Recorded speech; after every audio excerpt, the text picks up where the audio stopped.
Olá, boa terça a todos. Meu nome é Rafael Itapetininga e começa agora o seu podcast Jogo Eterno. O seu podcast que trata tudo o que acontece dentro e fora dos gramados. O programa de hoje, como sempre, está recheado de assuntos. E eu começo apresentando a nossa equipe campeã. Conversando primeiro com ele, Leonardo Cruz. Fala, Léo, tudo bom? Fala, Rafael, tudo bem com você? Boa noite também ao Leandro, ao Eduardo Cruz e principalmente os nossos ouvintes. Perfeito. Já manda o seu destaque de hoje. O meu destaque vai para o Coringão. O Corinthians que, além de fechar a quinta rodada do Brasileirão na próxima quarta-feira contra o Fortaleza, tem aí um burburinho muito grande sobre o naming rights. Será que dessa vez vai? Dessa vez está quente. Realmente está quente os bastidores do naming rights. Agora apresento para vocês Leandro Silva. Fala, Leandro, tudo bom? Tudo ótimo, Rafael. Uma ótima terça-feira ao Leonardo, Eduardo, Rafael e especialmente a todos os ouvintes que nos acompanham. Leandro, manda o seu destaque de hoje. O principal destaque é a vitória do Palmeiras sobre o Santos. O tão criticado Luxemburgo parece que agora, aos poucos, mesmo o Palmeiras jogando ruim, está conseguindo aí se aproximar na parte de cima da tabela. É verdade. Ganhou o clássico, mas parece que para alguns aí não tá bom ainda. Não tá bom. Só ganhar não adianta. Bom, agora eu chamo vocês Eduardo Cruz. Fala, Edu, como vai? Boa terça-feira, Rafa, Leandro, Léo e ouvintes. Tudo bem com vocês aí? Espero que vocês estejam bem, né, nessa pandemia. Vamos para mais um programa hoje. Edu, manda o seu destaque.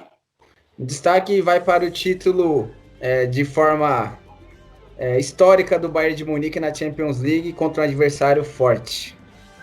Realmente, viu? O Bayern realmente foi uma máquina nessa Champions, fez história realmente.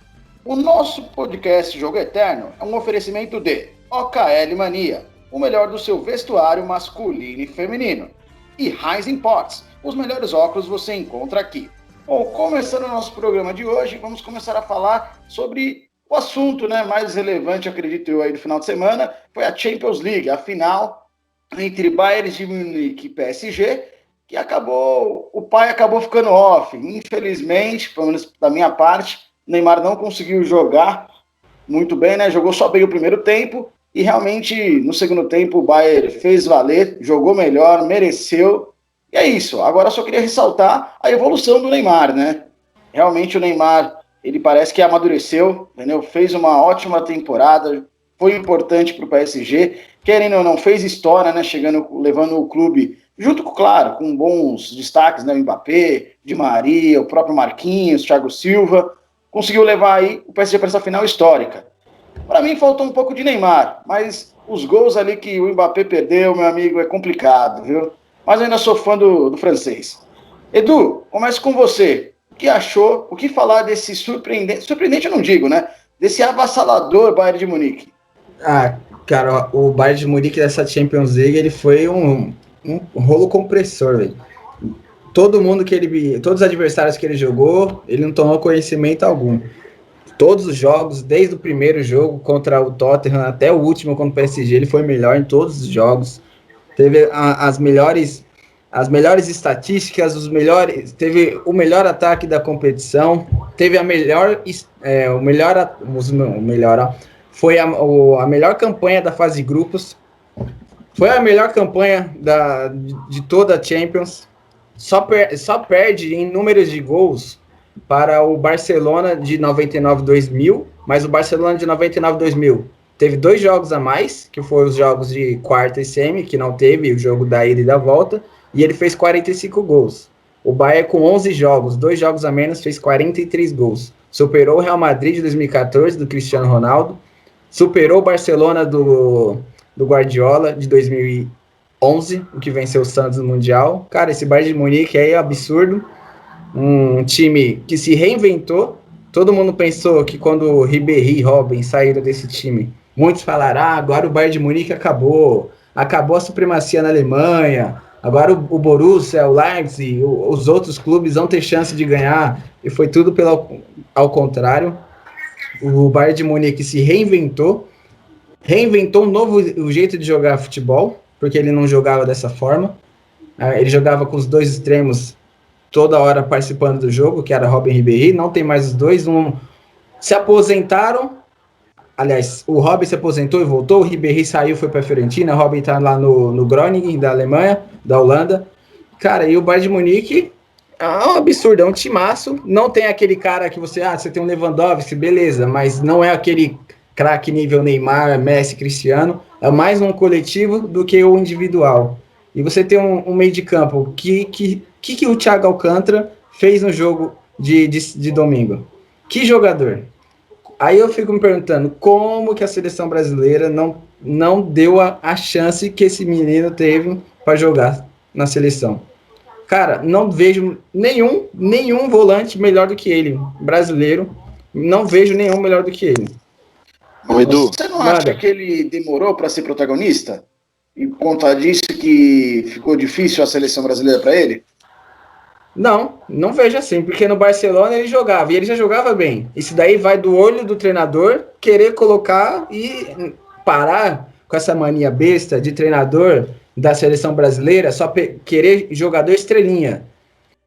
Tem os estrelinhas que são bons? Tem, beleza, ok. Mas tem jogador aí que tá na seleção brasileira, principalmente no meio de campo, que não tem condição de jogar na seleção brasileira. Vou citar, Fernandinho, péssimo para a seleção brasileira, horrível.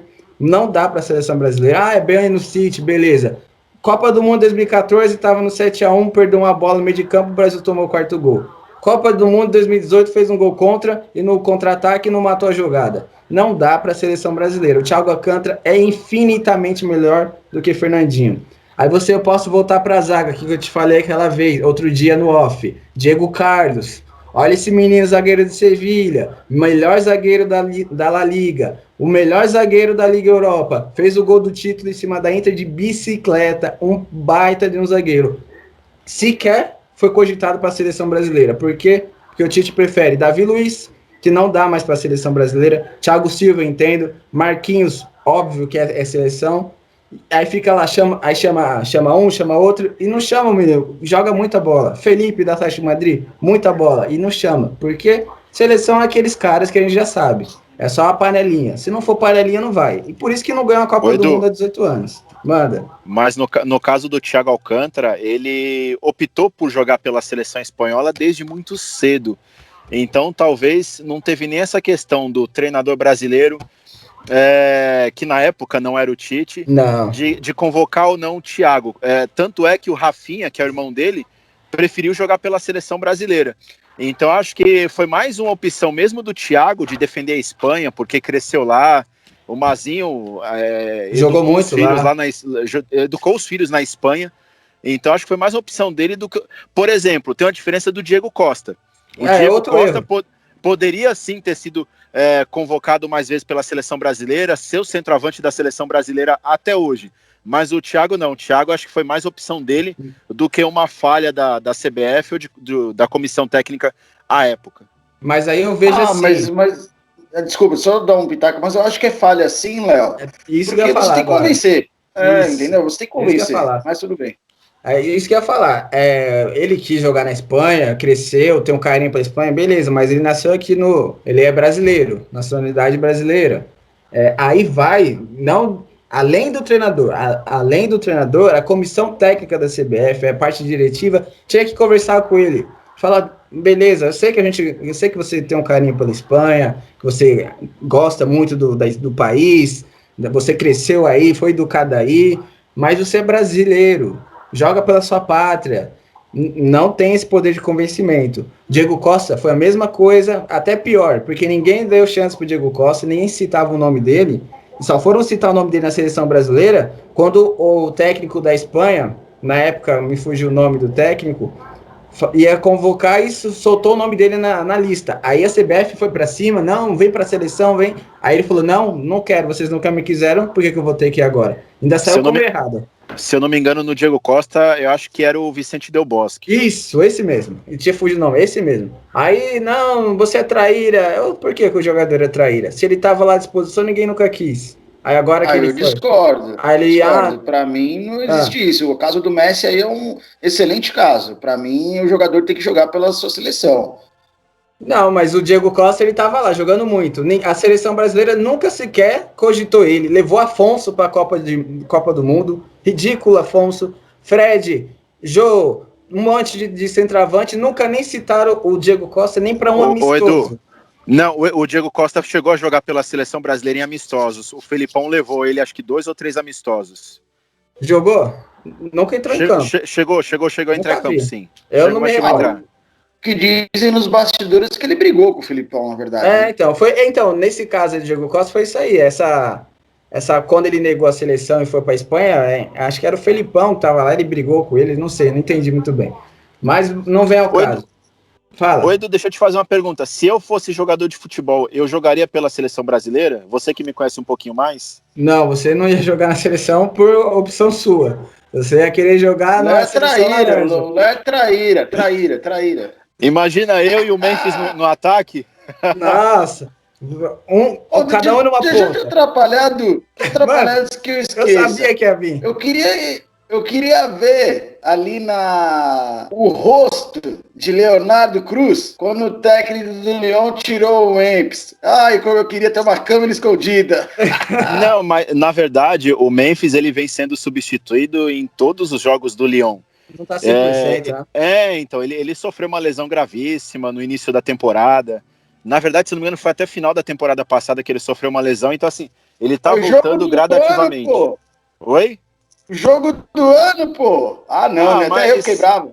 Mas se o cara não tem condição, não tem jeito, né? E outra coisa, naquele jogo contra o Bayern, ele perdeu um gol feito no início da partida, né? Não podia ter perdido, né? Podia ter mudado. Como o Neymar perdeu ontem também, né? Ali você, Rafael, deveria querer ver o rosto do Léo quando o Memphis perdeu aquele gol feito contra o Bayern. Eu acho que no caso ali do Neymar, eu acho que foi mais mérito do Neuer, viu, cara? Mas tudo bem, né? Perdeu.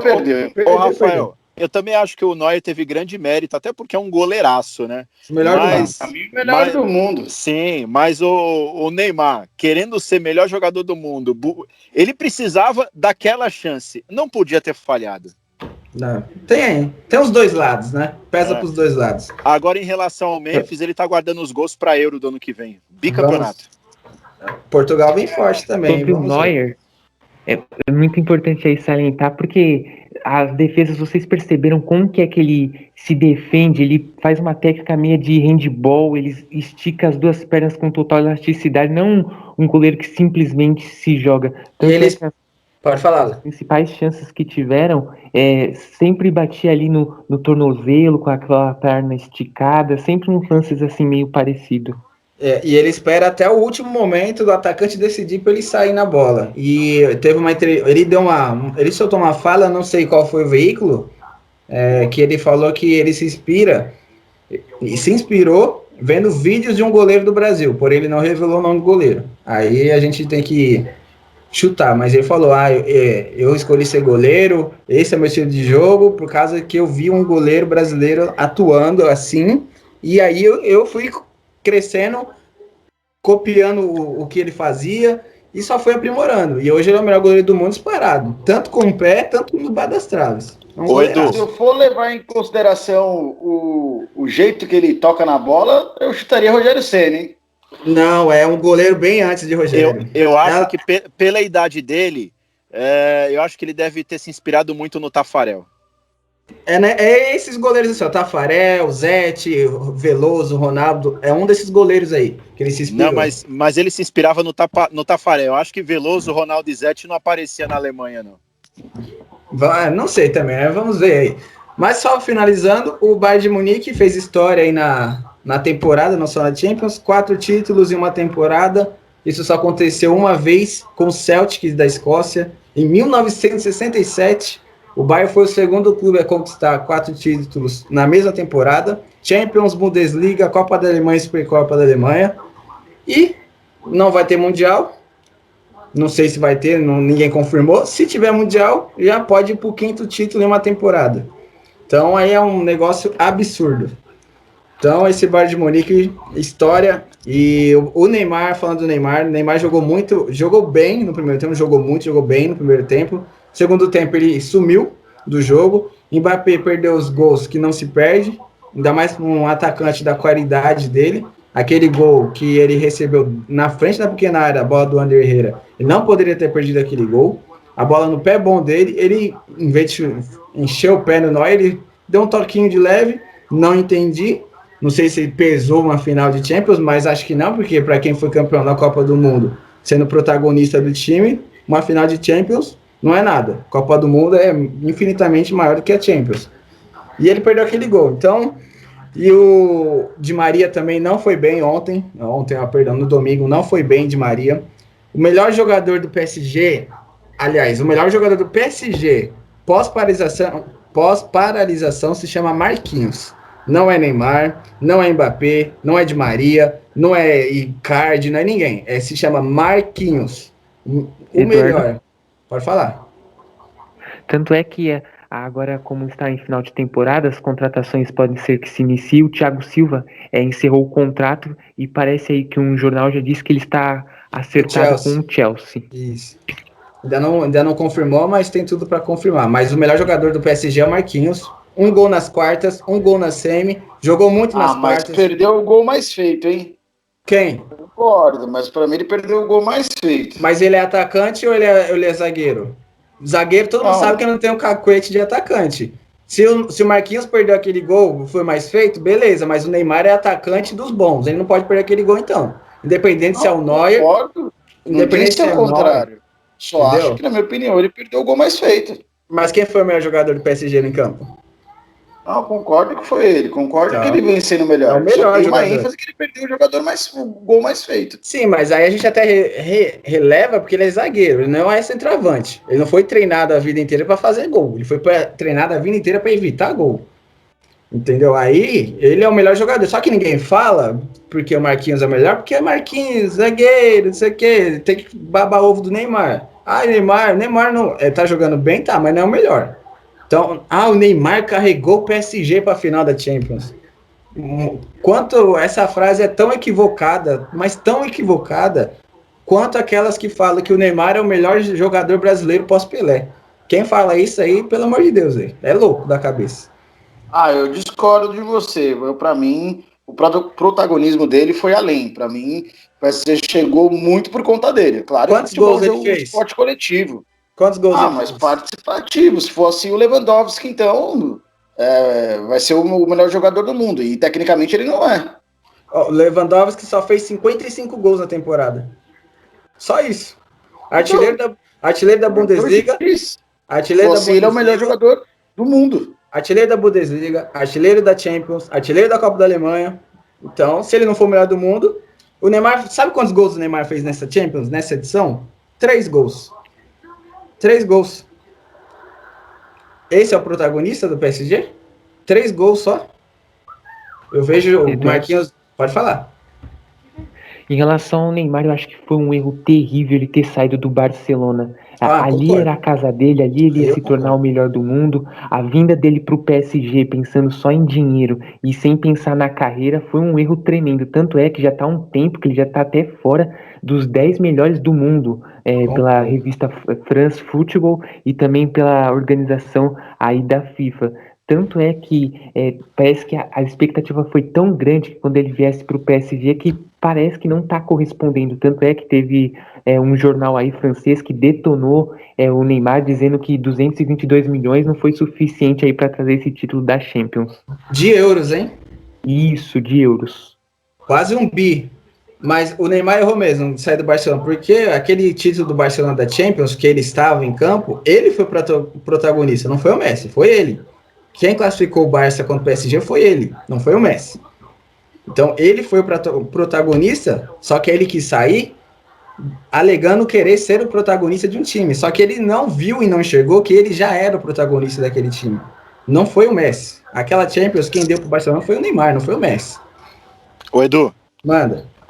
Então, sobre todas essas questões que vocês estão falando aí do PSG, vamos lá, recapitulando. Primeiro sobre o Marquinhos. Eu acho que assim, eu concordo com o Rafael. Por mais que você justificou que o Marquinhos é um zagueiro, mas uma bola daquela, independente da posição que você joga, e você é um profissional, não pode perder o gol. Aquele que você disse do Mbappé, eu também acho que assim, foi absurdo, só que estava impedido. Então assim, não ia ser gol de qualquer forma. Agora, sobre o Neymar... Não, tava impedido não. Não, o do Mbappé tava, aquele que ele saiu na cara do gol no segundo tempo, o bandeirinha levantou. Não foi no segundo tempo não, foi no primeiro. A bola que o Ander Herrera jogou pra trás. Porque ele estava na marca do pênalti, aquele gol não se perde. Não, na verdade, ali ele poderia até ter rolado pro Neymar, né? Também. Tinha duas opções. Eu pensei que você estivesse falando daquela do segundo tempo, porque ele saiu na cara do gol e mesmo estava impedido, mas deveria ter feito o gol. Oi? Léo, deixa eu te interromper, e a pergunta era realmente sobre o Neymar. Aí você já comenta sobre o jogo e já fala sobre ele, por favor. Ah, tá, então. Aí eu já ia chegar no Neymar agora. Sobre o Neymar, o que acontece? É uma junção de tudo que vocês falaram. Ele poderia e deveria, sim, ter feito mais gols. Eu acho que o fato de não ter feito os gols não diz que ele não foi decisivo. Ele participou dos outros gols, mas ele perdeu gols que não costuma perder nessas últimas partidas. Então, eu acho que o Neymar, eu não sei se tem a ver com falta de ritmo ou qualquer outra situação que possa ter acontecido. Talvez até questão de desvio de foco também. Aquele negócio que eu até brinquei agora antes da gente entrar no ar. O pai tá on. Chegar no estádio com caixa de som, com música de Luísa Sonza, Bochecha ou qualquer outra coisa. Tá certo que assim, o nosso discurso vai muito pelo resultado. Se ele tivesse vencido, era tudo maravilha, fez 3 gols ontem no Bayern, melhor do mundo. Então a gente acaba debatendo em relação aos fatos. Mas eu acho que a imagem do Neymar acabou ficando positiva. Ele não foi chiliquento quando ele costuma ser, não foi caicai, sabe? Demonstrou estar mais focado, mesmo não sendo tão decisivo como nós esperávamos que ele deveria ser. Como o Messi já foi várias vezes para o Barcelona, como o Cristiano Ronaldo foi quando ele foi tricampeão, ganhou 4 títulos em 5 anos no Real Madrid, da Champions League. Então, nós esperamos que o Neymar seja o que talvez ele não esteja ainda, talvez, aos 28 anos, por incrível que pareça, preparado para ser, que é um Messi ou Cristiano Ronaldo. Acho que agora vai, hein? Oi? Eu acho que agora vai. Ele tá mais focado na bola do que no extra-campo. Parece que ele já tá mais focado, mas ainda não é o ideal. Ele ainda persegue essa questão de ser melhor do mundo. Não sei até se ele não fica entre os 3 nesse ano, porque não temos jogadores que se destacaram de uma forma tão grande. Tem o Lewandowski, tem um outro jogador, mas, por exemplo, o Messi e Cristiano Ronaldo não tiveram um brilho tão grande. Por mais que o Messi tenha feito uma temporada até boa, mas esses 8-2 que tomou do Bayern manchou bastante. E sem título, né, Léo? Não ganhou nada. Sem títulos. O Neymar, pelo menos na França, ganhou tudo. Mas ano passado ele não deveria ter sido eleito o melhor do mundo e foi, então, né? A gente tem que ver esses critérios aí também. Então, o Modric, no ano anterior, também não fazia sentido nenhum ser o melhor do mundo horroroso. E foi. Então, complicado. Então, assim, o Neymar, ele parece que aos poucos vem tomando consciência do papel que ele tem que exercer, da posição que ele não é mais um menino Ney. Ele é um homem, tem 28 anos, ele tem responsabilidades dentro e fora do campo, sabe? Então, muita coisa que aconteceu na carreira dele, problemas com o pai, a saída do Barcelona, que eu acho que também concordo com vocês, não deveria ter saído, problemas na justiça. Então, uma série de coisas que aconteceu na vida desse rapaz que acaba influenciando diretamente no campo. Falando de bola, o Bayern de Munique, não tem o que falar. 11 jogos, 11 vitórias. Eu não sei vocês, mas em algum momento da minha vida, eu cheguei a pensar, o Bayern também no campeonato alemão é moleza, só ganha de time fraco. Ele fez da Champions um campeonato alemão, uma Bundesliga, ganhou de todo mundo, atropelou todo mundo. Sem dó, time que tem sem dó, tem um grande conjunto. Quando precisa que jogadores decidam, os jogadores vão lá. O Thiago Alcântara decide, o Lewandowski decide. Ontem, o Thomas Müller, o Coman foi o jogador que fez o gol do título. Então o Felipe Coutinho é reserva no time do Bayern. Então tem uma série de jogadores e tem um conjunto, que é a coisa que o PSG ainda não tem. O PSG tem Neymar, tem Marquinhos, tem Thiago Silva, tem Mbappé, tem Di Maria. O Icardi, que ontem nem no segundo tempo sequer entrou. Então falta isso para o PSG ainda, ter um conjunto. O Chelsea buscou esse título da Champions League por muitos anos, contratando vários jogadores, montando grandes seleções, e foi campeão quando tinha um conjunto. É o que falta pro... mas tinha um conjunto. Tinha um conjunto. É o que falta para o PSG. Não basta ter o Neymar, tem que ter um conjunto. Só para finalizar Perfeito, Léo. finalizar, os melhores do mundo, na minha opinião, tem que ser Lewandowski, Neymar e De Bruyne. De Bruyne não ganhou nada, blá, blá, blá, mas jogou muito. Melhor meio-campo da Premier League, jogou demais. E se o De Bruyne e o Neymar não tiver nessa lista de melhor do mundo e botarem Messi e Cristiano Ronaldo, eu vou começar a duvidar aí da índole de quem faz isso daí. Porque se o Neymar jogou menos que o Messi e o Cristiano Ronaldo nessa temporada, a gente tá ficando louco, porque não foi. Não foi. O Neymar jogou muito mais que os dois. Não é à toa que o Cristiano Ronaldo nem artilheiro da Série A foi. Perdeu pro Immobile, com 5 gols atrás ainda. O Messi não ganhou nada esse ano.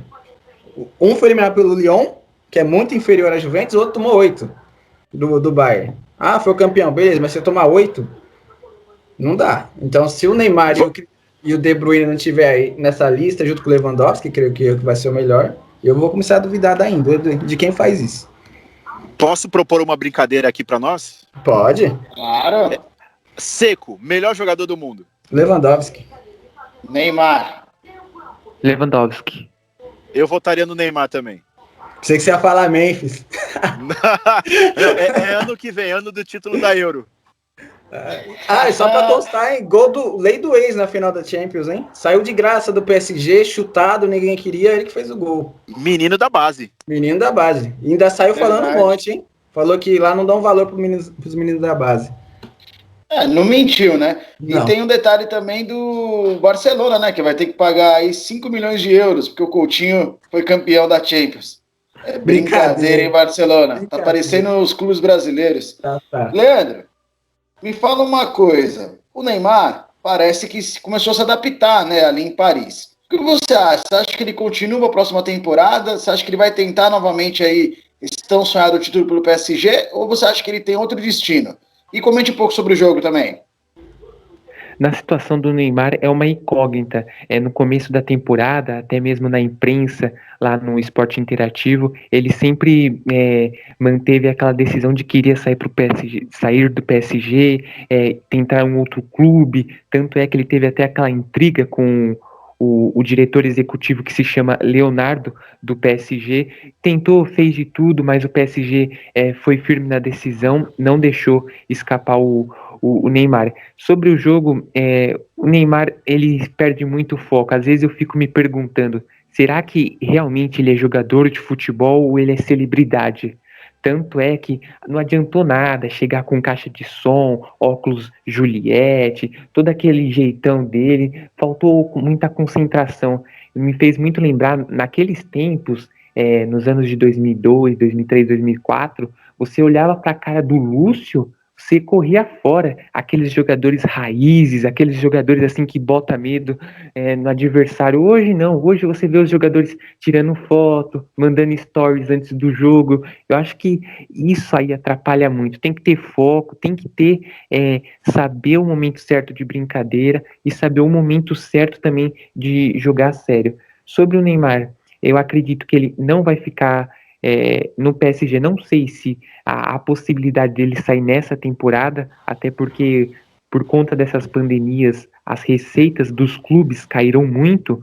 Se sair, eu acho que o ideal era que ele voltasse para o Barcelona. Tanto é que agora, só mudando um pouquinho de assunto, o Barcelona está em reformulação, um novo técnico, pode ser aí que tenha a saída de alguns jogadores. Uma revista aí afirmou que talvez o Luis Suárez não fique, e alguns outros como Rakitic, Umtiti, e entre outros.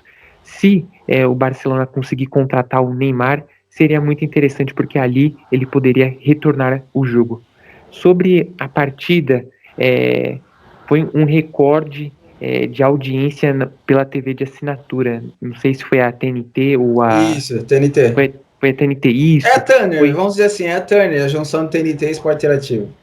Isso, foi um jogo assim que gerou muita expectativa, tanto pelo Bayern, que agora conquistou a sua 6ª Champions, a máquina alemã com Lewandowski, Gnabry, Coman, Neuer, é uma equipe muito ajeitada. O que me chamou muito a atenção é que o Bayern de Munique era mais equipe, mais coletivo, enquanto pelo lado da equipe francesa era muito Neymar e Mbappé.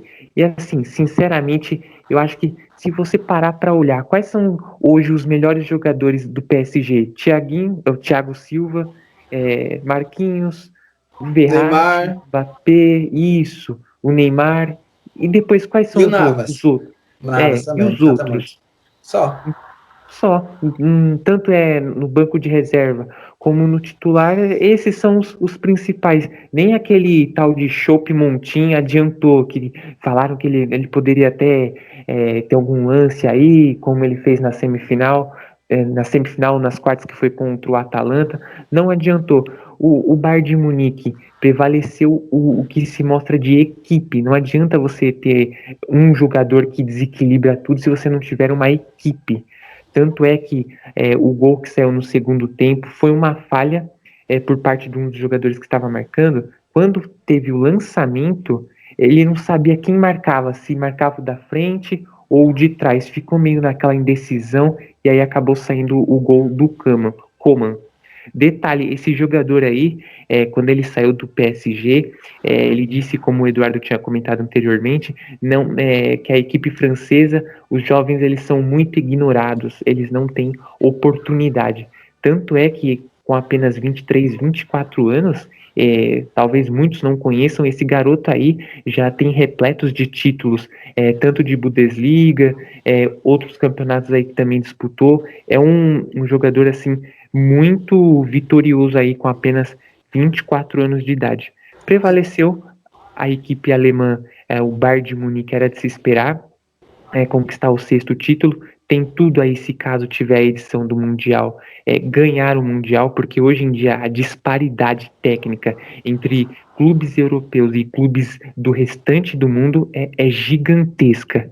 E voltando no jogo, o Neuer foi muito bem. Para mim, ele voltou em grande estilo, porque em 2014, na Copa do Mundo, foi um goleiro espetacular. Depois ele teve uma lesão muito grave, ficou um tempo parado, aí teve que substituir, colocar um outro goleiro, ainda também amargou a reserva.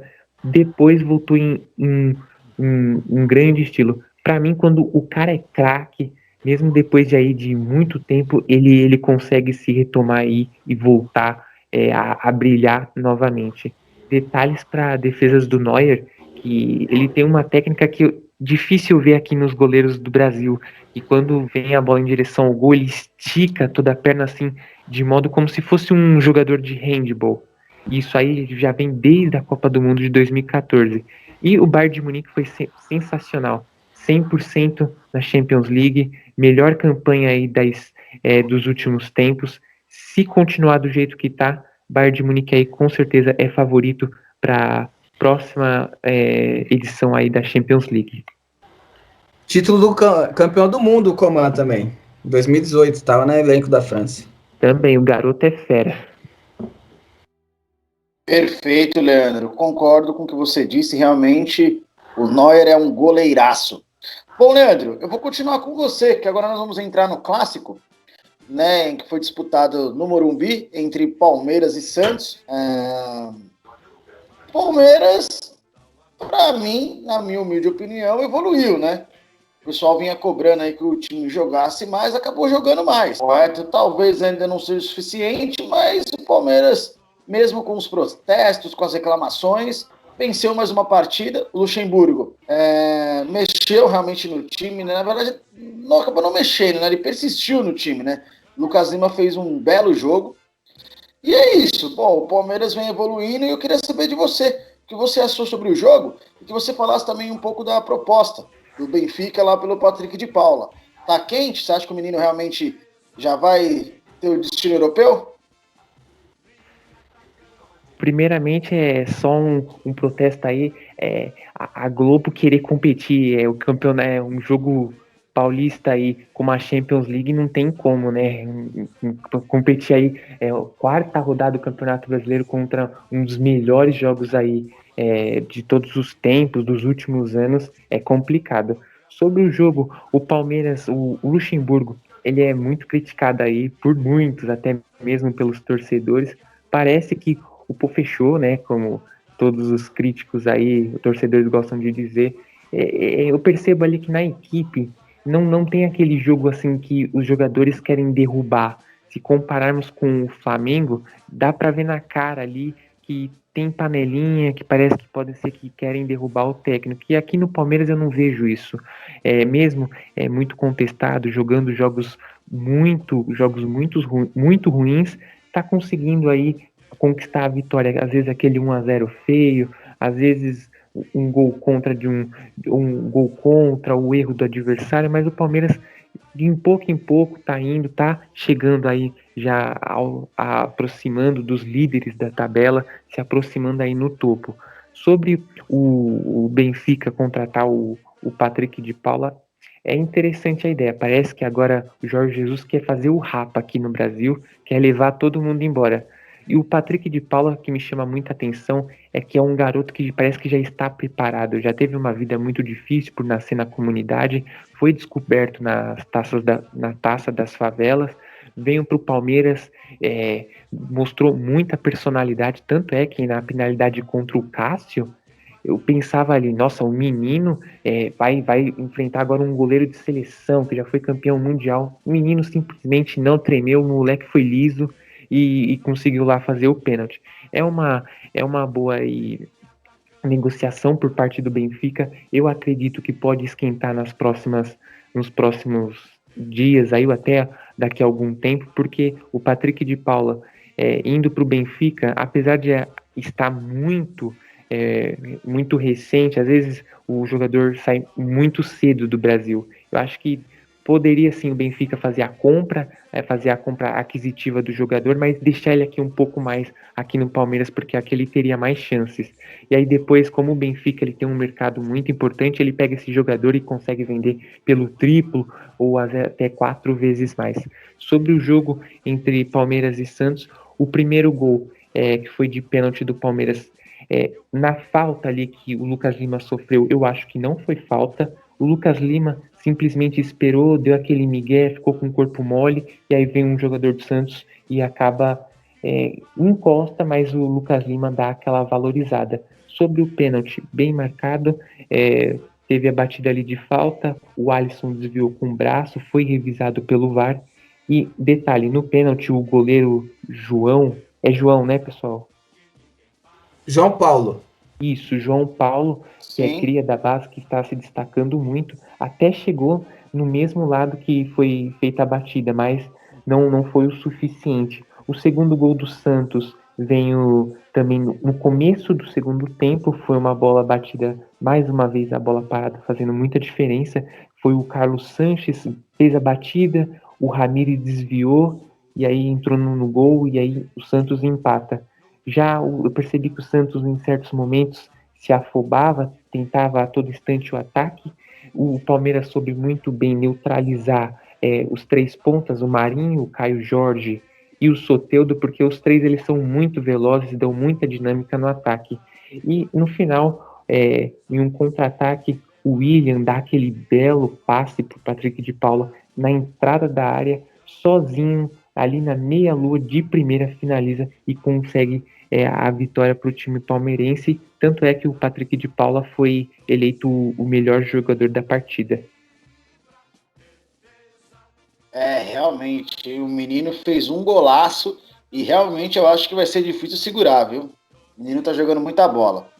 Edu, o Marcos Rocha acabou se machucando, né, durante a partida, durante o clássico. O quanto você acha que o Palmeiras perde? Você acha que o Mike pode suprir? Porque o Marcos Rocha também, na minha humilde opinião, está sendo regular, né? Agora no Palmeiras. Tem um bom apoio, não marca, na minha opinião, tão bem, mas também não compromete. O que você acha? E fale um pouco sobre o jogo também. O Marcos Rocha e Mike é mais do mesmo. Um igual ao outro. A diferença é que um bate lateral lá na área e o outro não. Mas o Marcos Rocha é ganhador de título, pô. Qualquer jogador em time bom ganha título, meu cara. Qualquer um. Marcos Rocha naquele Atlético Mineiro lá com Ronaldinho Gaúcho, Jô, Bernat, Tardelli. Aí qualquer um ganha título. Ele, pra mim, é um jogador mediano pra baixo. Não vejo Qual mania que vocês têm de descaracterizar os títulos, né, velho? É importante, pô. O cara joga bola pra ganhar título, pô. Então, mas ele é um jogador mediano. Isso não faz dele um baita no jogador, porque ele é campeão. Eu posso citar aqui inúmeros jogadores medianos, horríveis, fracos, ruins, que ganham título. O Romero no Corinthians é bom? Ele tem inúmeros títulos no Corinthians. Ele não é bom. Ele é regular para baixo. O Speed... mas ele é mediano vencedor. Foi o que eu disse. Eu não disse que ele é o Cafu. Então, eu tô falando, ele é um jogador mediano. Eu falei, você me perguntou o seguinte: o Marcos Rocha vai fazer falta e o Mike vai suprir? Eu falei, para mim, os dois é aqui, ó, mediano para baixo. Para Palmeiras não serve. Ganhou título. Cara azedo, viu, velho? Pelo amor de Deus. Para mim, o Palmeiras tinha que ter um lateral direito à altura da grandeza do clube. Eu não vejo Marcos Rocha e Mike na altura do Palmeiras. Desculpa. Não vai fazer falta. Vai fazer falta sim, né? Que vai sair o médio, vai entrar um médio, que é reserva do médio, que é titular. Então, pro cara ser reserva de um mediano, ele é pior do que o que é titular. Se eu sou Palmeiras, eu iria ao mercado. Não deu certo lá com a negociação com o Herrera, lateral direito do São Lourenço, né? Se eu não me engano, São Lourenço?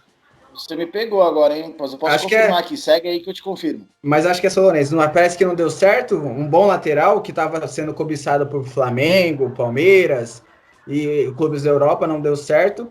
Mas não sei, não falaram mais nada. Mas eu vejo aí o Palmeiras precisando de reforços. Um lateral, um centroavante 9-9, aquele centroavante que empurra a bola para o gol, que o Palmeiras não tem ainda. Precisa muito. E um reserva pro Vinha, né? Porque o Diego Barbosa, pelo amor de Deus, é horroroso. Mas São Lourenço mesmo. São Lourenço, né? Perfeito. Aí seria um bom titular pro Palmeiras.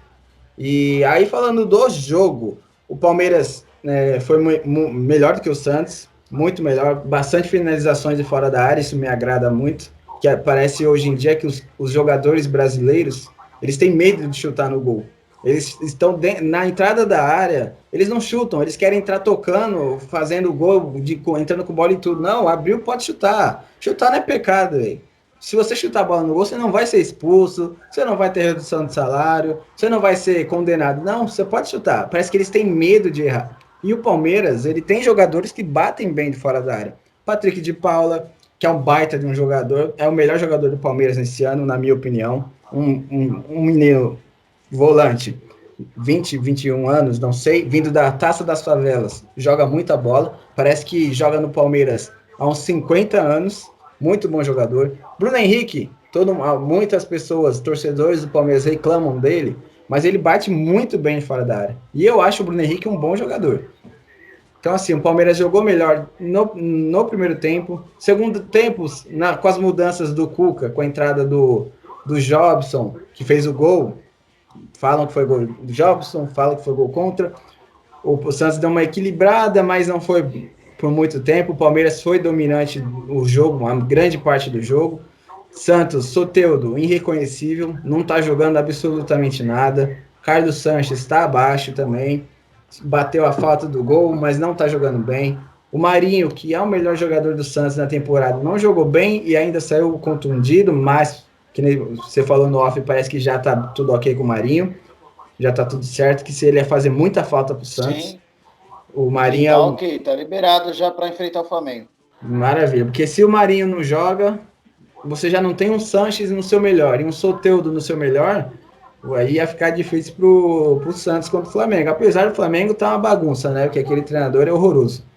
Mas o Palmeiras foi dominante grande parte do jogo. Primeira vitória em clássico do Luxemburgo e Palmeiras na temporada. Santos continua num jejum de clássicos, não vence, só perde e empata. Então o Cuca teve 2 vitórias seguidas agora, mas vai ter muito trabalho, porque esse elenco do Santos ele é muito fraco. Ele tem um time titular bom, mas quando você não tem as peças do time titular jogando bem, já dificulta, que é o caso dos 2 jogadores, tirando o Marinho, Soteldo e Sanches, não estão bem na temporada. Santos perdeu o seu centroavante, que é o Sacha, que não é aquele primor de centroavante, mas era o cara que estava empurrando a bola para o gol. O Santos não tem um goleiro à altura, João Paulo é menino, não, eu acho que não vai dar para ele seguir aí titular. O Vanderlei, perdão. Vladimir é um goleiro que chama gol, não é confiável. Você tem o Everson, que vai ter uma reunião aí na Justiça, Santos, Everson, seus empresários, para resolver o que vai ser do Everson.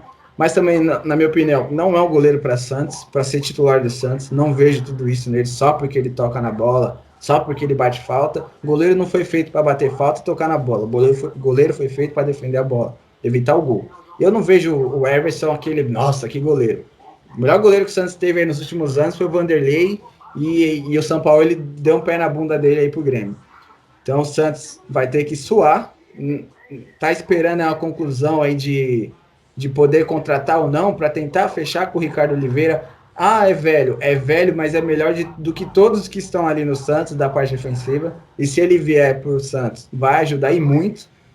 Mas o Santos precisa resolver a parte jurídica para poder fazer a contratação do Ricardo Oliveira, que eu avalio como uma boa contratação. Mas o Santos vai sofrer nessa temporada, viu? Vai sofrer muito. E o Palmeiras tem que continuar manter esse estilo de jogo.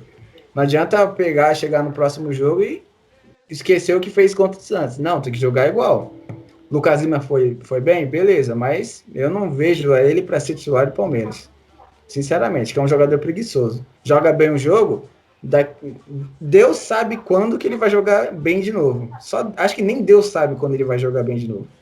Então, se eu sou Palmeiras, eu ia no mercado. Tenho dinheiro, a Crefisa cortou um pouco, mas dá para contratar alguém. E se não quiser gastar, o Palmeiras tem inúmeros jogadores do elenco que não vão ser utilizados. Tem que pensar no mercado aí, fazer uma troca, fazer igual o Corinthians fez com o São Paulo em 2013, Jadson por Pato, 2014, perdão, Jadson por Pato, não envolveu dinheiro e ganhou na contratação. O Palmeiras tem inúmeros jogadores aí que parece que não vão ser utilizados. Gustavo Scarpa está querendo sair, o Grêmio e o Atlético Mineiro estão de olho no Gustavo Scarpa. Então, o Gustavo já não quer o Gustavo Scarpa? Já quer liberar ele? Já está pensando em liberar ele?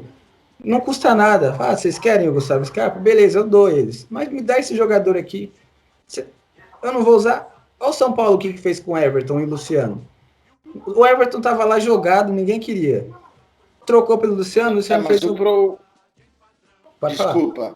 Mas o problema das trocas do Palmeiras é que os jogadores ganham muito de salário. Então é difícil ter alguém que vá assumir. Então, para você emprestar o Gustavo Scarpa para alguém que está, que nem Grêmio e Atlético Mineiro, que provavelmente vão brigar pelo título, ainda você pagando o salário, uma porcentagem do salário, é mais complicado. Então, não estou defendendo a diretoria do palmeirense, mas eu entendo que é difícil você fazer uma troca dessa, o cara recebendo quase 1 milhão, né? Então, é difícil, mas aí a diretoria tem que achar uma solução. Ah, vocês querem? Beleza, eu dou, mas aí eu pago metade do salário, vocês me dão esse jogador X. Já que quem está bastante interessado no Scarpa são Atlético Mineiro e Grêmio. Se o Palmeiras olhar para o elenco dos dois, vão achar jogadores lá que vão agregar muito no elenco do Palmeiras. Por exemplo, Casares. No Atlético Mineiro não vai jogar mais. Então, e aí, Atlético, você quer o Scarpa? Toma o Scarpa, me dá o Casares, e eu pago aí um pouco do salário aí, me dá o Casares em definitivo, eu te empresto o Scarpa por uma temporada e pago um pouco do salário dele. Eu duvido o Atlético Mineiro falar não, eu duvido, porque o Casares não vai mais jogar lá. E o Atlético Mineiro tá louco para dispensar o Casares. E o Atlético Mineiro tá mostrando interesse no Gustavo Scarpa. Então não custa nada. Pega o Casares em definitivo. É louco da cabeça? É louco. Mas é um baita de um jogador. É um baita de um jogador. Joga muita bola. E eu acho que se o Casares entrasse nesse meio campo do Palmeiras aí, o Palmeiras ia dar jeito. E o Palmeiras aí, para mim, ele ia pular 2 casinhas aí para brigar pelo título.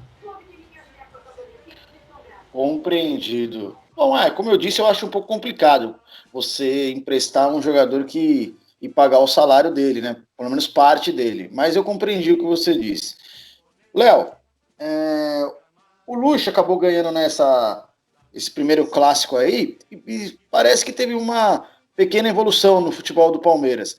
Você ainda não seguiria? Você comentou conosco que não seguiria com ele, mesmo com essa vitória. Claro que um jogo só não dá para você ter uma análise tão complexa, mas você realmente não seguiria com o Luxemburgo? Trocaria o professor? Então, na verdade, eu disse essa opinião no último podcast, porque o Edu até comentou que ele esperaria a volta da Libertadores, talvez até uma possível eliminação para trocar. Mas eu vejo que se o Palmeiras tem a pretensão de ganhar a Libertadores e lá dentro, internamente, eles avaliam que o trabalho do Luxemburgo ainda não está a contento, então deveria trocar de imediato. Não poderia esperar mais algumas rodadas para correr o risco do Palmeiras não evoluir, e a Libertadores já está aí. Agora em setembro já tem o retorno da competição. Então eu acho que talvez esperar demais para algo que eles estejam vendo, possivelmente estejam vendo lá dentro, que não vai ter evolução. Concordo que melhorou contra o Santos, ainda está longe de seu ideal, foi a primeira vitória em clássico nesse ano. Tem a questão do Santos ser um time bem mais limitado, o Cuca está iniciando o trabalho agora, jogadores importantes não estão jogando bem, o Marinho sofreu a lesão, então talvez o Santos não seja um parâmetro para o Palmeiras olhar e falar assim, pô, parece que encontramos o caminho. Pode ser que sim, mas o Palmeiras ainda depende muito de menino, como o Patrick de Paula, do Gabriel Menino, de outros caras que teoricamente deveriam ser apenas um complemento, não os protagonistas desse time do Palmeiras. Então acho que assim, houve evolução? Sim, mas eu talvez avaliasse melhor essa questão do trabalho do Luxemburgo, porque por mais que tivemos a pandemia, teve essa paralisação longa, mas de qualquer forma o Palmeiras teve um Campeonato Paulista inteiro, o Luxemburgo não pegou um time totalmente desmontado, ele pegou um trabalho que já vem sendo feito desde o ano passado, o time foi campeão brasileiro em 2018 com o Felipão, então ele não pegou terra arrasada, ele já pegou algo que vinha sendo feito, então ele precisaria dar a cara dele, dar uma continuidade no que vinha sendo feito e fazer alguns ajustes. E, ao meu ver, ele não está conseguindo fazer isso. Ele está com um time que é mais compacto, com 3 volantes, se apegando a essa questão dos meninos estarem jogando bem, mas ele não consegue, por exemplo, extrair o melhor de jogadores que poderiam estar como titulares, como o Bruno Henrique, como o próprio Scarpa, que eu concordo com o Eduardo. O Scarpa poderia ter tido mais oportunidades. Me desculpem, até porque é o melhor meia que tem no Palmeiras, e eu vejo o futebol no Scarpa, eu acho que ele bem trabalhado, vamos dizer que o Scarpa vai para o Atlético Mineiro, eu acredito sim que o Sampaoli vai conseguir fazer com que o Scarpa jogue um bom futebol, então eu acho que o Luxemburgo poderia trabalhar de uma outra forma e dar mais rodagem para alguns jogadores que possam ter alguma importância para o Palmeiras lá na frente. Lucas Lima, esse daí eu já abri mão há muito tempo, já critiquei demais. Eu acho que desde o último ano dele no Santos, ele não consegue jogar futebol. Ontem teve alguma evolução, só que assim, é muito pouco para um cara que teve investimento que o Lucas Lima teve. É um cara que tem um nome muito forte no futebol brasileiro nesses últimos anos. Foi bem no esporte, foi bem, de certa forma, no Santos, campeão paulista, mas acho que poderia apresentar muito mais. Então, tem jogadores que não dá, mas outros o Luxemburgo poderia apostar um pouco mais e dar, sim, um padrão melhor ao Palmeiras. O Palmeiras até o que, voltando um pouco naquele nosso debate do último podcast, pode jogar melhor, pode ser mais Palmeiras. O Palmeiras tem jogadores que tem como extrair algo melhor. Só que parece que o Luxemburgo não está conseguindo. Tomara que, assim, essa vitória contra o Santos, como foi o primeiro clássico que o Palmeiras venceu na temporada, deu um ânimo maior, deu uma tranquilidade para o Luxa conseguir fazer o seu trabalho, desenvolver da melhor forma e o Palmeiras ter sucesso. Uma troca de treinador nem sempre é o ideal, até porque você nunca sabe quem vem, você não sabe qual que é a linha de trabalho da diretoria, se vai manter essa postura do Luxemburgo, se vai pegar um técnico que tem um outro estilo de trabalho, mas eu acho que, dependendo de quem o Palmeiras contratar, talvez o time comece a jogar de uma outra forma e desenvolver o seu futebol para chegar na Libertadores bem, até porque não adianta o Palmeiras ser eliminado dessa Libertadores e ter que remar tudo de novo até a Libertadores 2021. Ainda dá tempo de corrigir o rumo para esse ano. Vem bem na Libertadores, no início do ano conseguiu vitórias importantes, só que agora a Libertadores é uma outra cara, a Libertadores vai começar daqui a pouco chegar na fase decisiva e o Palmeiras precisa fazer uma grande campanha finalmente na Libertadores, porque desde que a Crefisa chegou, o Palmeiras vem buscando, lutando Libertadores, Mundial, chegou perto, quando foi eliminado pelo Boca Juniors em 2018, na semifinal, mas acho que o Palmeiras ainda pode ir além, ainda pode ir mais. Então acho que esse ano dá para o Palmeiras, até porque o grande rival, vamos dizer assim, do Palmeiras, é como o Edu disse agora há pouco, tá uma bagunça, que é o Flamengo. O Flamengo não se encontrou depois que o JJ saiu, então o Palmeiras tem uma grande chance aí de talvez fazer uma grande frente no Brasileirão de novo e brigar pelo título da Libertadores. Agora lá dentro precisam avaliar o que vem acontecendo no trabalho do Lucha. E nada melhor que os próprios dirigentes, o pessoal do futebol, avaliar. Eles sabem muito melhor do que nós que estamos fora do Palmeiras. É verdade, mas sabe o que me deixa com a pulga atrás da orelha? Porque eu penso assim, o Luxemburgo não perdeu no Brasileiro, aí o São Paulo já perdeu 2. Então realmente fica complicado, por mais que eu entenda e concorde com boa parte do que vocês falam, mas o resultado, infelizmente, acaba falando por si só. Eu queria saber de vocês, na verdade, vocês não acham que a evolução do Palmeiras não tem muito a ver com o que foi o jogo do Santos? Porque o Santos, ao invés de fazer um jogo que, na minha opinião, deveria ter sido feito, eu acho que ele deu muito espaço, jogou muito de igual a igual para o Palmeiras. Então eu gostaria de saber, começando pelo Leandro, você acha que passou por isso essa evolução do Palmeiras, do Santos ter jogado um pouco mais aberto, e aí o Palmeiras, querendo ou não, costuma pegar times com uma defesa mais fechada, que é mais difícil criar? O que você acha, Leandro? Eu fiquei com essa percepção. Sim, isso que você está dizendo, Rafael, tem toda a lógica. Tanto é que se compararmos o jogo entre Atlético Paranaense e Palmeiras, o Atlético Paranaense jogou o jogo inteiro fechadinho, tentando explorar os contra-ataques. E o grande problema do Palmeiras hoje, que tem um elenco que algumas peças elas podem ser decisivas, é furar equipes que se fecham. Quando a equipe adversária se fecha, o Palmeiras ele não consegue achar lances, uma jogada individual, um belo drible, um belo lançamento, uma jogada de deixar 2, 3 para trás, não consegue. E aí fica um jogo morno, sem graça.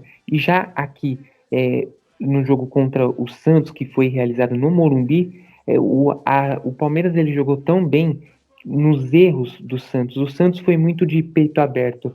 Foi meio que assim, não importa se é o Palmeiras, se é tal time, vamos de peito aberto. E o Palmeiras soube aproveitar essas oportunidades. Como eu disse, anulou muito bem o Marinho, o Soteldo, o Caio Jorge, conseguiu neutralizar o contra-ataque desses 3 jogadores, e com isso o Palmeiras ele conseguiu até muitas vezes sobrecarregar a defesa. Tanto é que o Alisson foi expulso, alguns jogadores tomavam até cartão amarelo de bobeira, e com isso o Palmeiras soube aproveitar as oportunidades.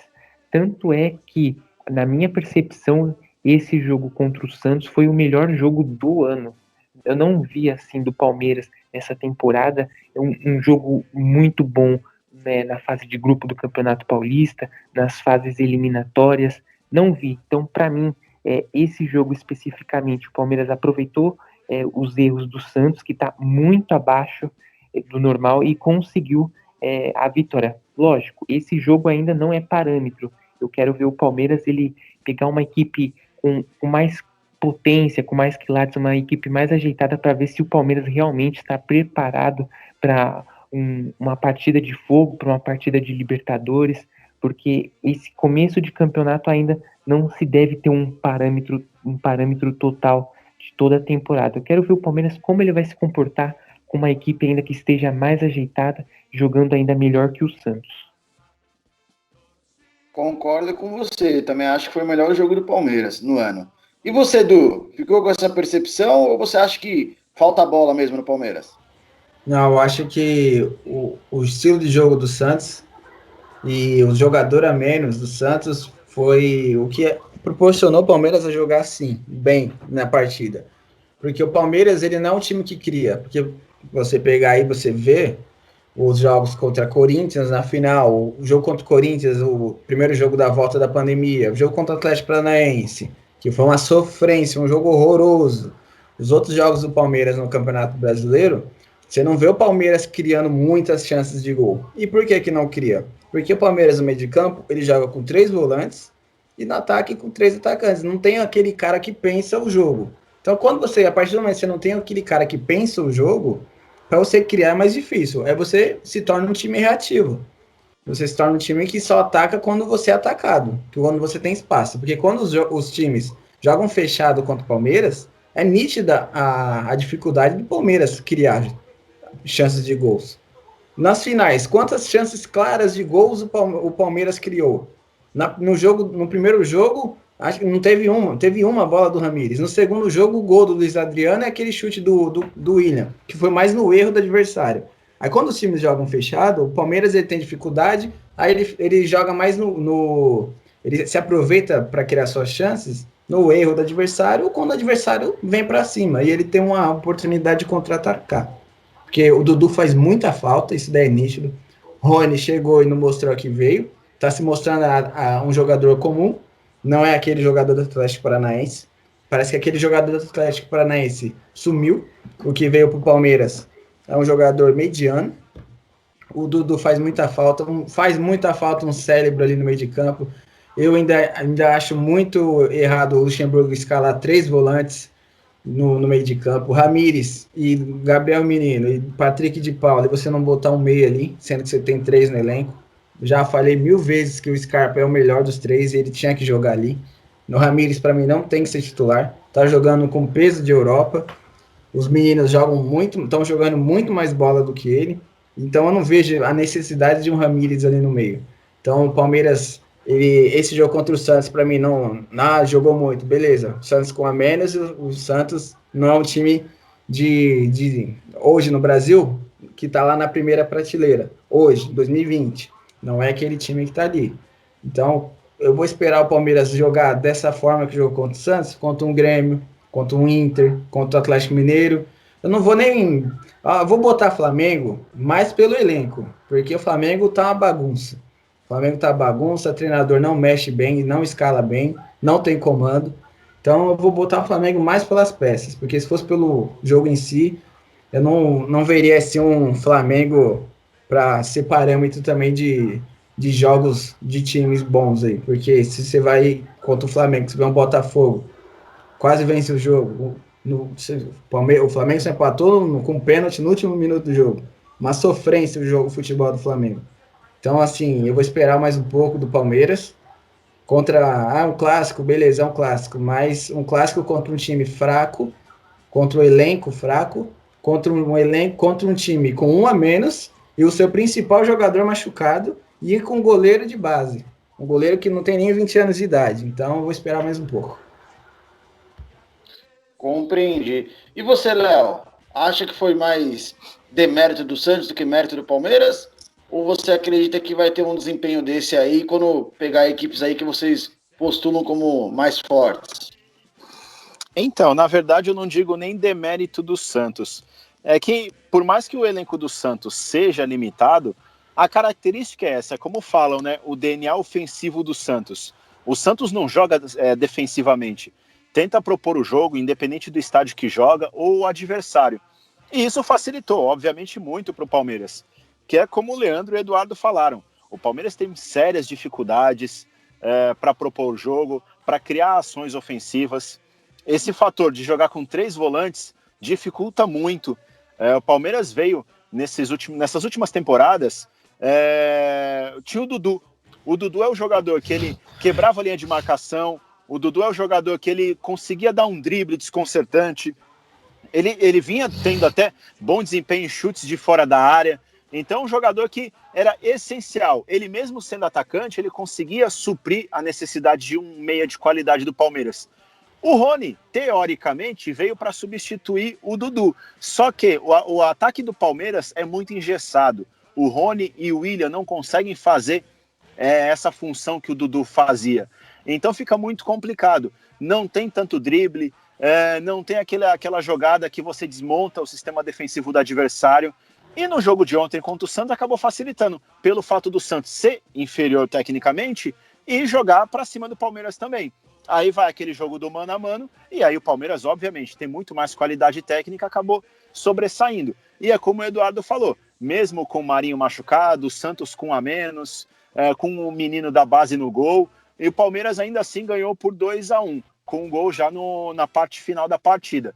Então eu acho que o Palmeiras precisa sim ter um pouco mais de coesão no seu time. O Palmeiras precisa trabalhar um pouco mais, talvez a presença de um meia facilite essa junção do meio campo com ataque, com um pouco mais de qualidade, um pouco mais de criatividade.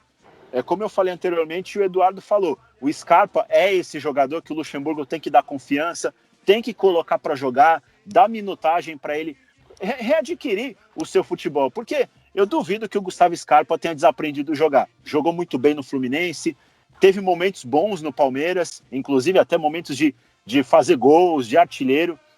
Então acho que é o jogador que pode dar uma dinâmica necessária para municiar o Luiz Adriano, o William, o próprio Rony, talvez até o futebol do Rony cresça, tendo um meia para jogar com ele. E talvez tirar o Ramires, porque é um jogador que desde que chegou ao Palmeiras sofreu muito com lesões ano passado.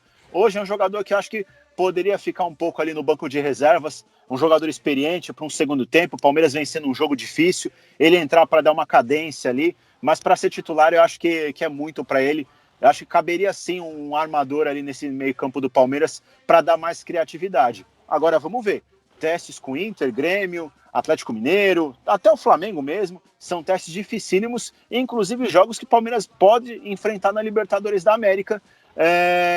Se continuar avançando as fases, vai ter testes dificílimos. E eu vou te falar, em relação ao Flamengo, que tá uma bagunça, lá na frente pode complicar para o Palmeiras. Então o Luxemburgo poderia aproveitar agora para dar padrão para esse time do Palmeiras e com mais criatividade, mais técnica. Fato. Só falando do Scarpa, vai do treinador também fazer a recuperação do atleta. Se o atleta não tá jogando bem, quem é que tem que fazer a recuperação do atleta? É o treinador. Tem que passar confiança. Vou usar o exemplo do Thiago Nunes. Tem seus erros? Tem. Tem seus defeitos? Tem. Mas olha o que ele fez com o Arauz. Quem era Arauz no Corinthians no ano passado? Não era ninguém. Não era nem cogitado nem para banco. Muitos jogos ele nem para banco foi. E hoje ele é titular absoluto, jogando bem.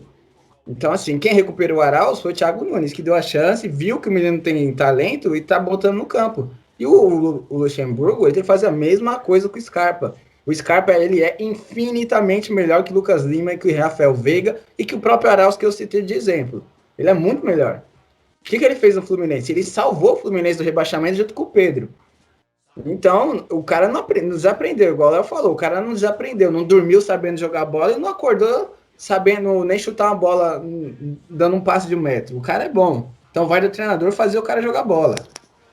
Ô Edu, imagina o Scarpa nas mãos de Renato Gaúcho. Meu Deus do céu, ele ia cansar de fazer gol, véio. Ele ia jogar muita bola. Quem que era o treinador do Fluminense quando ele salvou o Fluminense do rebaixamento? Eu não me recordo.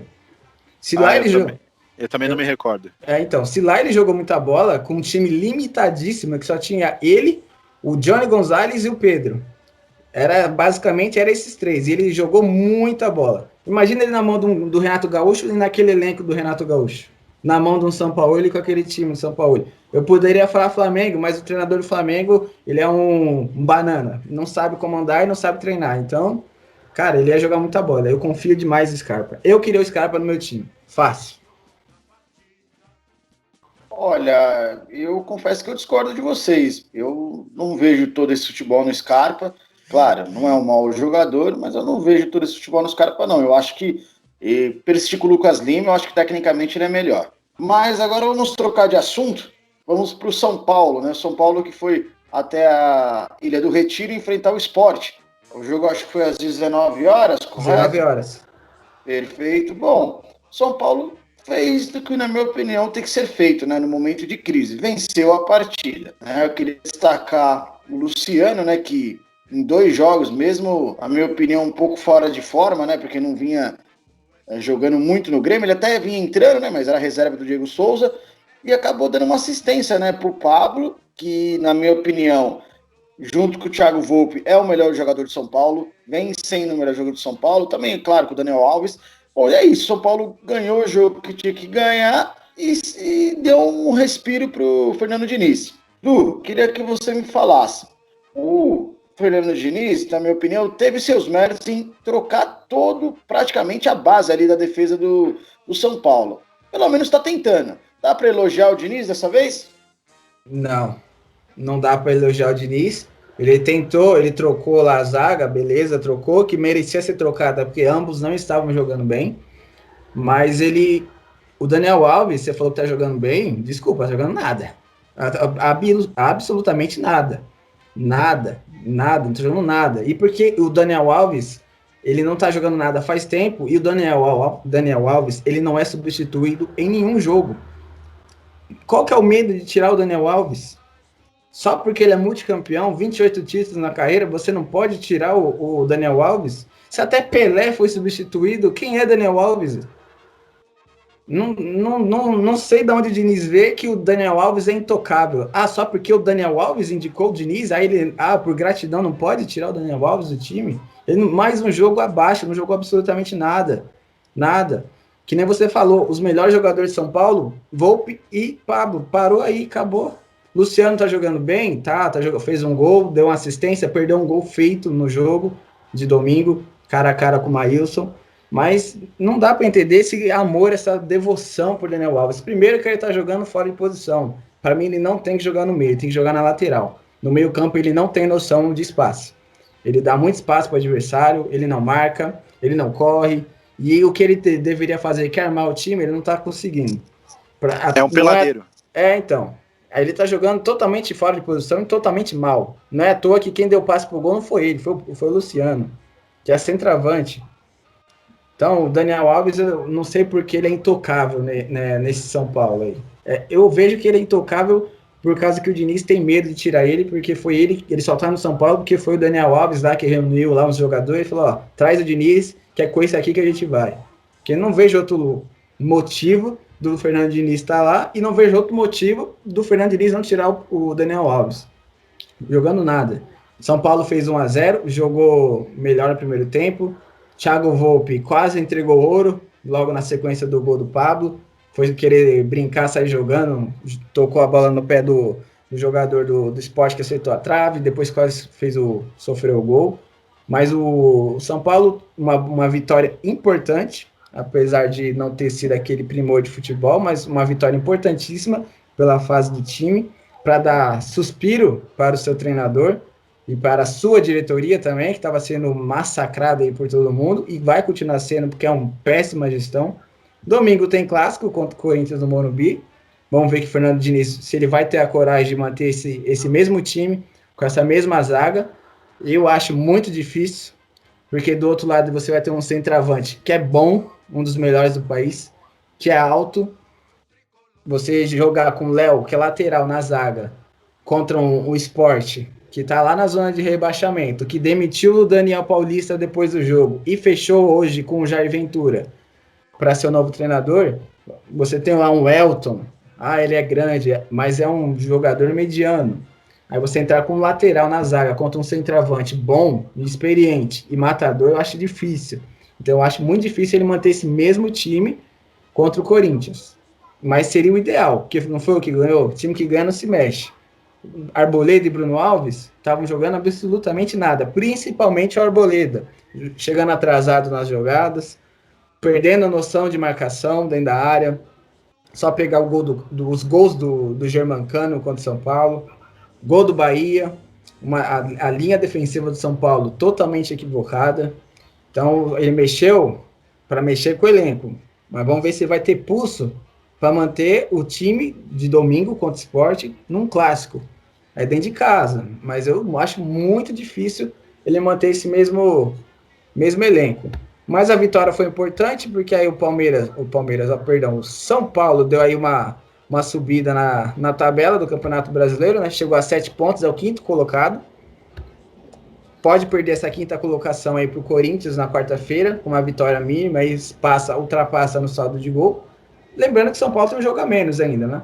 Contra o Goiás, aquele jogo da primeira rodada que foi adiado, por conta lá dos 13 jogadores do Goiás ter testado positivo. Mas aí vamos ver que o Fernando Diniz, se ele vai ter peito para manter o mesmo elenco de domingo num clássico contra o Corinthians. Perfeito, perfeito, Du. Eu também acho que ele não vai manter, não. Mas eu confesso que me agradou. Confesso que me agradou essa mudança radical.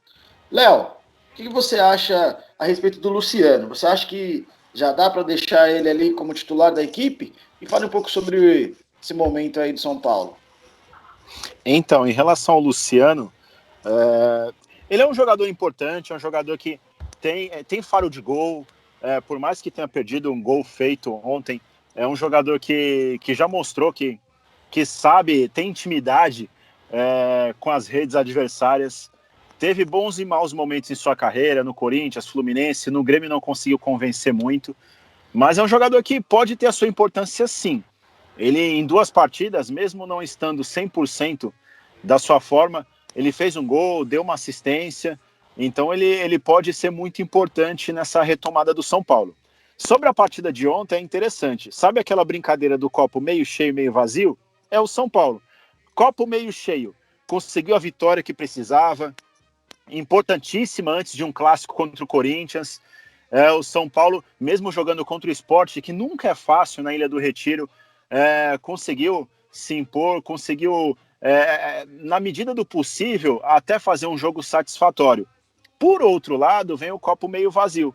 O São Paulo ainda demonstra algumas dificuldades. O Diniz, mudando a defesa, ele dá a clara impressão que ele não sabe que caminho seguir, ele está inseguro.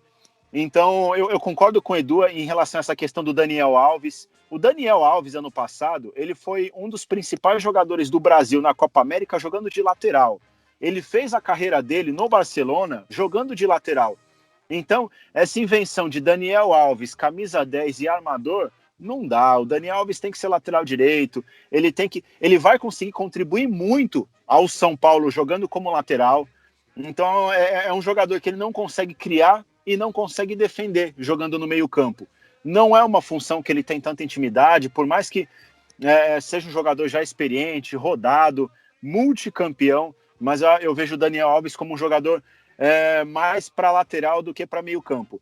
Então, são diversas situações que o São Paulo precisa corrigir ali, que o Diniz precisa verificar. Sobre essa questão dele não tirar o Daniel Alves, não tem, infelizmente, para ele não tem culhão para substituir o Daniel em algum momento que ele... Talvez até ele ache necessário, mas até ele chegar lá e falar pro auxiliar dele colocar o número 10 na plaquinha de substituição é um passo muito longo para um cara como o Fernando Diniz.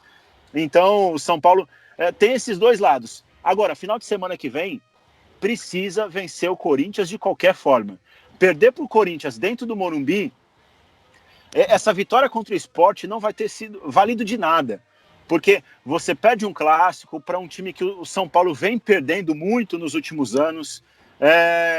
Um jogo dentro de casa, por mais que não tenha torcida, pode ter um peso muito complicado para o São Paulo. Eu acho que talvez, se perder para o Corinthians, nem demitam o Diniz, para não ter aquele negócio, quem demitiu foi o Corinthians. Isso. Mas numa próxima rodada, pode ter certeza que ele vai estar na berlinda, ele vai estar na corda bamba. Então, é uma situação muito difícil, porque o São Paulo precisa, além de demonstrar um bom futebol, precisa vencer, precisa ganhar jogos, precisa somar pontos, até porque o Diniz ele tem um histórico muito ruim nas últimas temporadas. Atlético Paranaense, Fluminense, deixar os times na zona do rebaixamento, ter sido rebaixado para a Série A2 do Campeonato Paulista com o Audax. Então, é um fato negativo que vem acumulando na carreira do Diniz e que pesa muito nessa hora. Então, o São Paulo precisa acordar, precisa continuar nesse caminho das vitórias para daqui a pouco pensar em jogar bem, pensar em ter um padrão melhor de jogo, porque senão a situação não vai ficar boa para o São Paulo, e aí a tendência vai ser, com certeza, o Diniz ser mandado embora. Só para falar um negócio do Daniel Alves, rapidinho, quando o Léo fala que ele é lateral... Hoje você tá falador, hein? Hoje você tá... Que hoje tem muita crítica. Falar do Daniel Alves, ele é lateral, igual o Léo falou, ele tem que jogar na lateral. Quando ele foi meia, ele foi horroroso, tanto no PSG quanto na Juventus. Mas ele fez o gol do título no PSG, beleza. O Betinho fez o gol do título da Copa do Brasil do Palmeiras em 13. Cadê o Betinho? 2012, perdão. Por que o Betinho não tá lá no Palmeiras, então, de centroavante? Então, esse negócio, o cara fez gol na final, tem que jogar. Não, não é assim que funciona, velho. Porque senão o Betinho tava lá jogando de titular no Palmeiras, e um monte de jogador horroroso aí que já fez gol em final, estaria jogando também. Então, o cara tem que jogar na posição dele, que é a lateral, ponto final. E é isso que eles não entendem. Por isso tá esse jogador mediano. Meu, é incrível como você pega no pé do Daniel Alves. Eu não sei o que o Daniel Alves fez pra você, viu, meu querido? Eu não sei, eu queria saber, viu? Não tô pegando no pé. O que ele tá jogando no São Paulo, ali no meio? Ele não marca, ele não ataca, ele não faz nada. Ele tem que jogar na lateral. Na lateral, se ele jogar na lateral, ele vai ser o melhor lateral do país facilmente. Agora no meio campo não dá, velho. É a mesma coisa de você pegar o Luciano e querer que ele seja o 10 do São Paulo. Não vai funcionar também, velho. Cada um na sua posição. Joga bonitinho, faz o arroz com feijão. Você não tá bem, você é um treinador fraco, Diniz. Faz o arroz com feijão e acabou. Não, realmente eu tenho que concordar que talvez a melhor opção seja ele na lateral, mas eu não vejo todo ele jogar mal assim, não. Eu confesso que eu acho que ele é bem importante para o São Paulo. Eu acho que sem ele estaria pior. Leandro, o Léo e o Edu acabaram comentando aí sobre o jogo do Corinthians, né? E que, na minha opinião, o São Paulo vai levar uma vantagem, né? Porque o Corinthians vai jogar na quarta-feira e vai ter o tempo aí para o Diniz se preparar. O que você acha? Você acha que ele vai manter esse time aí do Sport Recife, né? Que enfrentou o Sport Recife? Ou você acha que ele volta com a escalação que ele vinha colocando anteriormente? Antes de responder sua pergunta, Rafael, só um adendo aí complementando o que foi falado aqui. O Wagner Ribeiro, empresário do Igor Gomes, fez uma postagem na rede social dizendo que, criticando fortemente o Diniz, dizendo que ele não pode ter as mesmas atitudes que ele tinha no Audax e que também ele perde pulso ao deixar o Daniel Alves no meio de campo. Deu a entender que o Diniz, parece que o Daniel Alves é maior que o Diniz. Se caso uma possibilidade do Diniz tirar o Daniel, pode ser que ele ocorra uma panelinha, ocorra alguma coisa do tipo. Além disso, também o Wagner Ribeiro criticou que o Diniz está colocando o Igor Gomes como ponta, sendo que o cliente dele tem que atuar no meio de campo e tirando o Daniel Alves ali do meio de campo, que não está funcionando. E sobre o jogo, o Diniz ele disse que pode ser que ele abandone esse modo de toques em algumas partidas, porque no Brasil tem que priorizar resultados. Mas, sinceramente, as técnicas do Diniz estão ultrapassadas. Não tem como você implantar um tic-tac aqui no Brasil. Isso nunca vai ocorrer. Isso aqui, dificilmente, aqueles tempos de 2010, 2011, 2012, Barcelona, Espanha, isso nunca vai ocorrer aqui. E se o Diniz ele não abrir o olho e continuar mantendo essa filosofia que tem que tocar muito, que adianta ter uma posse de bola 80%, mas está perdendo de 1-0? Isso aí não tem sentido. Eu acredito que o Diniz ele vai apelar novamente, vai voltar com os mesmos jogadores, porque é clássico, porque é provocação, a camisa pesa, vai voltar com os mesmos erros. Tanto é que teve uma partida, agora eu não estou lembrado, que foi na última partida da fase de grupos, que foi contra o Guarani. O Diniz colocou a molecada, arrasou contra o Guarani, 3-0, os jovens ali arrebentaram a partida. Quando foi no momento de decisão, no momento crucial, o que o Diniz fez? Colocou toda esses jogadores aí experientes, Daniel Alves, jogadores que jogam muitas vezes por nome. O que aconteceu? Mirassol 3-2. Então tem muita chance de ocorrer essa mesma situação. Diniz colocou algumas garotadas, tentou inovar nesse jogo contra o Sport, fez 1-0, mas no jogo aí, na próxima rodada contra o Corinthians, há grande possibilidade do Diniz fazer a mesma coisa que fez contra o Mirassol. Volta todos aqueles jogadores, Arboleda, Bruno Alves, e aí grande chance de perder mais uma partida. Diniz, para mim, não é o técnico do São Paulo. O São Paulo está perdendo tempo em manter esse técnico. Tem que demitir ele. Eu tenho certeza que de acordo com os resultados, com o retrospecto do Campeonato Brasileiro, ele não dura até o final do ano. Tem que demitir e começar a pensar num novo técnico. Ô, Rafael. Compreendi. Oi, pode falar. Só duas coisinhas em relação ao que o Leandro falou sobre o Wagner Ribeiro. Primeiro, sobre que ele deu a entender que o Daniel Alves é maior que o Diniz. Futebolisticamente falando, isso não tenho dúvida, o Daniel Alves é muito maior que o Fernando Diniz. Agora, sobre o que ele falou do Igor Gomes, ele fez um desserviço ao seu cliente, que é o jogador. Porque quando ele vai nas redes sociais ou na imprensa falar qualquer assunto relacionado a isso, é uma pressão que ele coloca no seu jogador. E se o técnico for birrento, aí é que ele não muda o jogador de posição ou não coloca em campo. Então acho que o Wagner Ribeiro já não é a primeira vez que ele vem à imprensa, que ele vai em rede social exaltar seus clientes contra treinadores de futebol. Isso não só no São Paulo, em outras equipes já aconteceu. Ele poderia fazer o papel dele lá como empresário, na boa, como um grande empresário que ele é, e deixar o futebol para quem é do futebol, né? Para o treinador, para o pessoal da comissão técnica, cada um na sua, né? Ô, Léo, lembra, isso daí vai lembrar um pouco, ano passado, Will Dantas, Pedrinho e Carille. O Will Dantas ia para a internet, Carille, para de ser teimoso, meu cliente tem que jogar no meio, não na ponta, no meio, não na ponta. E o Carille nunca pôs o Pedrinho no meio. Verdade. É praticamente a mesma coisa. Exatamente. Isso que eu bem lembrado, Edu, eu ia até comentar, quando chega a esse ponto, o técnico tá queimado, hein? Ele então. chegar a esse ponto, não tá apostando que vai continuar não, viu? Eu ainda tenho aquela tese que o Diniz, ele vai ficar no São Paulo até o dia da eleição. Um dia depois da eleição, com o novo presidente, ele vai embora junto com o Leco. Que o Leco não vai trocar de treinador agora. Muito difícil. Ô, Edu, Olha, eu acho que tô mais com o Léo, hein? Eu acho que o clássico vai falar muito.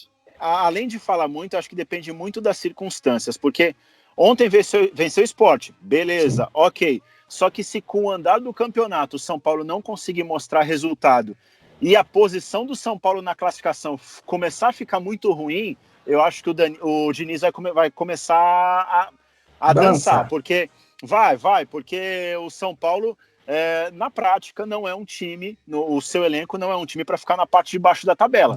Pode fazer mais. Então, eu não sei se com o andar da carruagem, se o Fernando Diniz vai conseguir permanecer até a eleição do Leco. Verdade. Vamos aproveitar que a gente vai entrar no assunto do name rights, né, do Corinthians, que vem bombando aí na mídia, mas agora falando só um pouquinho do Flamengo, mais rápido, hein?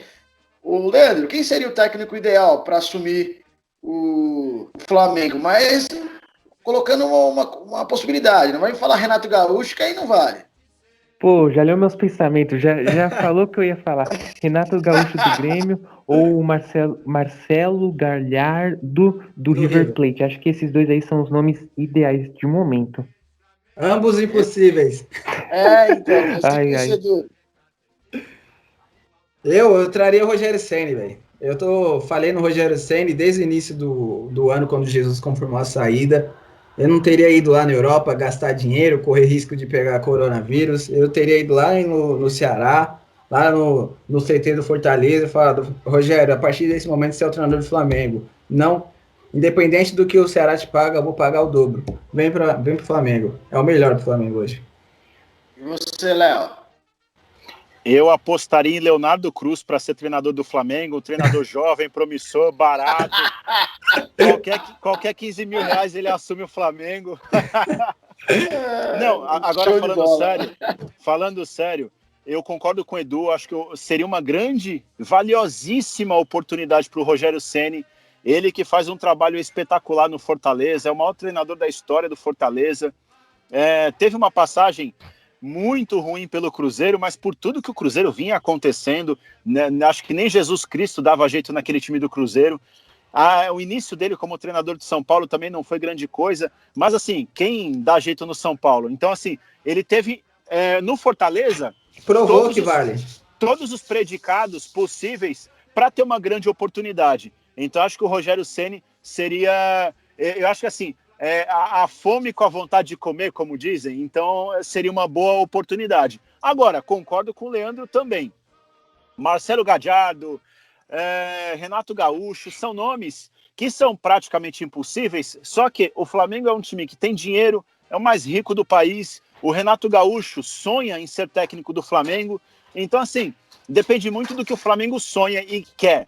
Então, se o Flamengo tem mesmo essa condição financeira que eu acredito que tenha, vai lá e pega o cara. É como o Bayern de Munique faz na Alemanha. Ele não tem conversa, tem dinheiro, vai no Borussia, vai onde quer que seja e compra e toma dos outros adversários. Toma no modo de dizer, né? Então o Flamengo pode fazer isso.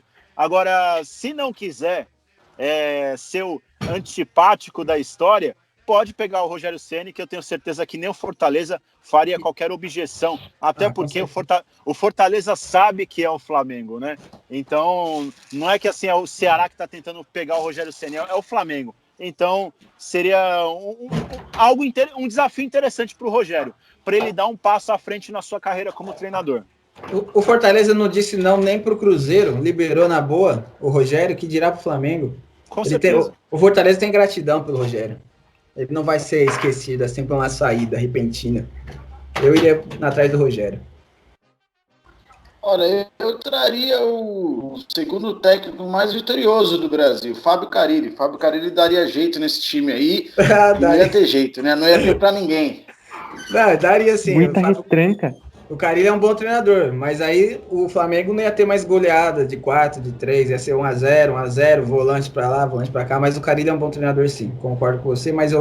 Bom, agora vamos pro assunto mais polêmico aí da semana, que é a possível venda do naming rights da Arena Corinthians. Na minha opinião, realmente seria uma grande tacada aí do presidente André Sanches, que, claro, tem os seus defeitos. Eu, particularmente, na verdade, eu nem acredito que eu critique muito ele, viu? Porque eu acho que ele fez muito pelo clube. Mas eu queria saber de você, ô Leonardo, o que você está achando dessa história? E já me fala um palpite aí. Quem você acredita que vai estampar o nome na Arena Corintiana? Então, é uma história que vem se arrastando desde 2014, quando o Corinthians inaugurou de uma forma até torta a Arena, né, naquela derrota para o Figueirense. Vocês se lembram quem fez aquele gol do Figueirense? Um desafio, hein? Eu lembro quem é, mas eu gostaria de saber se vocês lembram de bate-pronto quem foi que fez aquele gol do Figueirense naquele 1-0. Giovanni Augusto. Exatamente, nosso grande Giovanni Augusto, que depois foi pro Galo, veio até pro Corinthians, foi campeão paulista e brasileiro em 2017, fazendo aquele gol no Atlético Paranaense, né, na Arena da Baixada. Crucial. Isso, o Corinthians vem buscando esse patrocinador para a sua arena já há 6, 7 anos. É algo que deveria ter acontecido nos moldes que aconteceu com o Palmeiras. Já inaugurar o estádio com o patrocinador, com o naming rights, mas o Corinthians acabou não conseguindo fechar. E o Brasil, desde então, vem passando por diversos problemas. É um país que financeiramente esteve em um bom momento, até quando o Corinthians fechou o negócio da Arena, que definiu que seria o estádio da Copa do Mundo, só que de lá para cá o Brasil vem muito mal economicamente, então as empresas, obviamente, não querem se expor por uma série de motivos, pelo fato também da sua marca não ser exposta da forma como deveria, tanto é que a emissora que detém os direitos do futebol aqui no Brasil, a Globo, a principal emissora, né, não fala Allianz Parque, fala Arena Palmeiras, então é um motivo também para as empresas ficarem receosas. A questão do futebol ser um meio em que não passa credibilidade também acaba afastando as grandes empresas de patrocinar grandes equipes do futebol brasileiro. Então é uma série de fatores que contribuiu negativamente para o Corinthians conseguir fechar esse naming rights. Concordo com você, Rafael. O Andrés fez muito pelo Corinthians, principalmente na sua primeira gestão.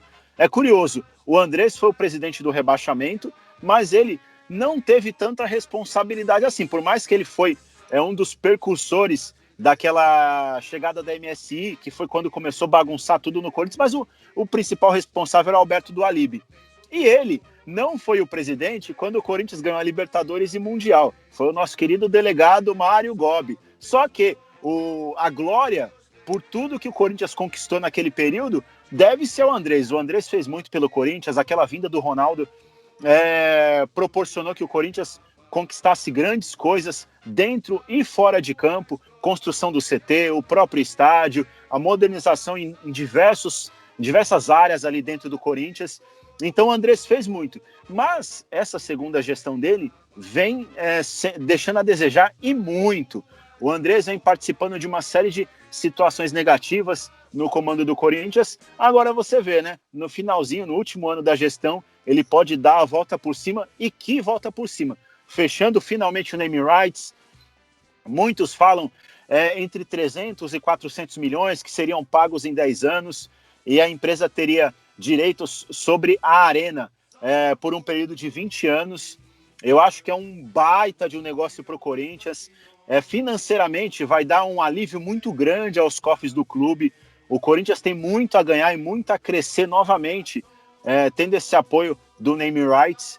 E eu vejo que é algo assim 100% benéfico. O Corinthians precisa muito desse dinheiro, não vai conseguir quitar a sua dívida com a Caixa, mas vai ficar muito adiantado em relação a isso. Inclusive tem até uma movimentação na Gaviões da Fiel para tentar fazer uma vaquinha eletrônica, um pool de corintianos ilustres, para tentar auxiliar também na quitação desse valor que o Corinthians tem de débito com a Caixa Econômica Federal. É um passo que ainda é embrionário, mas é uma ideia, por que não, né? A Gaviões da Fiel, que desde sua fundação sempre foi uma torcida que foi criada para fiscalizar, para cobrar, para incentivar dentro de campo.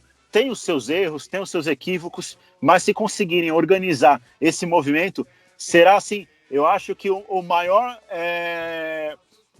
gesto de paixão e de amor que a torcida faz para o seu clube de futebol aqui no Brasil. Então, é um movimento que vem acontecendo no Corinthians e que pode trazer grandes frutos para o Esporte Clube Corinthians Paulista para os próximos anos. E o palpite da empresa, vamos lá, Neoquímica Genéricos. Inclusive, até porque eu acho que até a sugestão que eu ouvi de nome seria bacana, Arena Neo, seria legal. Compreendi. Realmente concordo com você. Seria extremamente importante para o Corinthians esse patrocínio. E é isso. Vamos ver aí a cena dos próximos capítulos. Leandro, eu queria saber de você.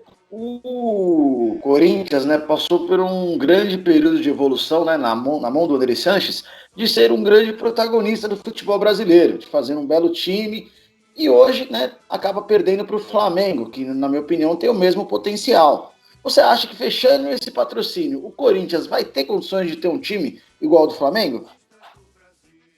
Eu acredito que sim, mas tudo é em passo a passo. O Corinthians, se pegarmos desde 2010, teve aquela expectativa, vamos fazer uma arena, teve todo aquele imbróglio com a Odebrecht, tinha PT no meio, tinha Lula, tinha muitas personalidades aí nesse meio. Conseguiu fazer a arena custou depois, numa primeira cotação era um valor, depois de algum tempo já estava milhões e milhões de juros em cima, acréscimo.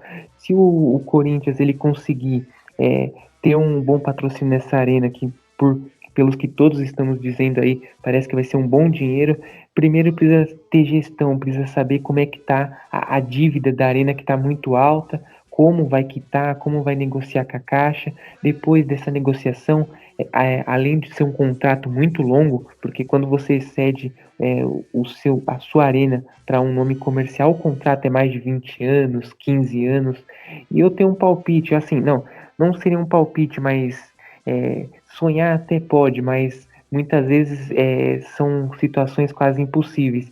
Já pensou se fosse uma Samsung, uma Mercedes, um Qatar? Seria muito incrível aí todo esse patrocínio para o time corintiano. Uma Petrobras, não, talvez Petrobras não, né? Porque não se sabe. Bolsonaro cada hora tá com uma camisa diferente de time. Mas assim, se o Corinthians conseguir um bom patrocínio aí, pode sim se igualar ao Flamengo, mas não assim de primeira. É um projeto de médio a longo prazo, porque hoje em dia só dinheiro não significa sucesso. Vemos aí clubes que gastam milhões, como o time do Palmeiras, e não está tendo resultado. Então tem que ter gestão, tem que organizar a casa, pensar nas peças que realmente contribuem com o perfil do time. Não adianta você ter dinheiro em caixa e trazer, vamos trazer um nome de peso, vamos fazer fumaça na torcida, aí traz um Alexandre Pato. Não, tem que ter gestão, tem que contratar jogadores que são alinhados com o perfil do Timão. E essa arena, quando o Corinthians cedeu o nome dessa empresa comercial, vai ser muito bom financeiramente para o Corinthians, aumentar a marca do Corinthians e quem sabe aí o Timão voltar a conquistar uma Libertadores, conquistar novamente títulos aí que são fundamentais, um Campeonato Brasileiro, uma Copa do Brasil. Verdade, Leandro, bem lembrado. Só vender o nome não adianta, precisa mudar a mentalidade e realmente renegociar, principalmente esses juros da Caixa aí, que na minha opinião são extremamente abusivos. Edu, muito se fala, o Léo já até comentou conosco, entre 350 milhões e 400 milhões. Vamos considerar que seja 350. E eu também ouvi que pode ser um pagamento por até 20 anos, que daria numa média de 1,5 milhão por mês, né? Que muito se fala que pode ser dividido, né? Não vir esse valor à vista, ou em 10 ou em 20 anos. 1,5 milhão para a marca Corinthians, você não acha pouco? Muito pouco. Nossa senhora, muito pouco. Se for para pagar em 20 anos, vai ficar um negócio... Vai ser bom no final. Durante todos os 20 anos, vai ser muito pouco. O ideal seria 10 anos, que aí seria um valor legal por mês. Agora, 20 anos é muito pouco. E para Corinthians, e principalmente para a grandeza da torcida, da repercussão que tem o clube, da força que tem o clube nos bastidores, mídia e tudo mais. A gente sabe, Flamengo e Corinthians são os clubes que mais repercutem aqui no Brasil. Então, assim, 1 milhão, pouquíssimo. 1 milhão é o que o São Paulo está pagando para o Pato, pagando para o Daniel Alves e pagava para o Pato. Então, o Edu, manda. Só complementando aí, é que a gente ouve muito falar, mas de oficial não tem nada, mas parece que o pagamento vai ser em 10 anos. Aí é o ideal. 20 anos para a empresa explorar os direitos do estádio, mais o pagamento ao Corinthians, 10 anos. Aí vamos dizer que seja os 350 milhões, dá 35 milhões por ano. Aí é legal. Se você pagar em 10 anos, beleza, aí tá de acordo. Mas para quem tá na situação financeira que está, devendo um monte de jogador. Isso que eu ia falar, viu? Devendo não tem nada. Então, devendo um monte de jogador, um monte de processo na justiça, salários em atraso constante aí no decorrer das temporadas. Os 20 anos pagando 1 milhão tá ótimo. Melhor um pássaro na mão do que 2 voando. Já dizia aí nossos avós, bisavós, um ditado antigo. Então, melhor 20 anos do que nada. Mas o ideal é 10. Agora, referente ao que o Léo falou da torcida organizada, fazer lá a conta, cada um depositar R$18, foi a conta que os organizadores fizeram, que se todos os torcedores do Corinthians depositarem R$18 nessa conta, parece que se chega aí a quitar a arena. Eu fico com o pé atrás, referente a esse negócio de torcida organizada, fazer uma conta para toda a torcida do Corinthians depositar R$18 lá. Eu fico atrás. Acho sensacional a ideia. A ideia é boa. Um marco na história do futebol, não digo nem do brasileiro, viu? Manda. Na verdade, assim, pelo que eu li, a ideia é não defendendo Gaviões da Fiel, até porque eu sou um dos caras mais contrários à torcida organizada que eu já conheci. Mas a ideia deles é exatamente essa, ter total transparência. Inclusive, parece que a sugestão é que o dinheiro nem passe pela Gaviões da Fiel. Eles têm uma reunião com o gerente da Caixa Econômica, que cuida desse assunto relacionado ao Corinthians, e que o dinheiro vá direto para a Caixa Econômica. Então, não vai ter nem o acesso da Gaviões da Fiel a essa quantia, esse valor.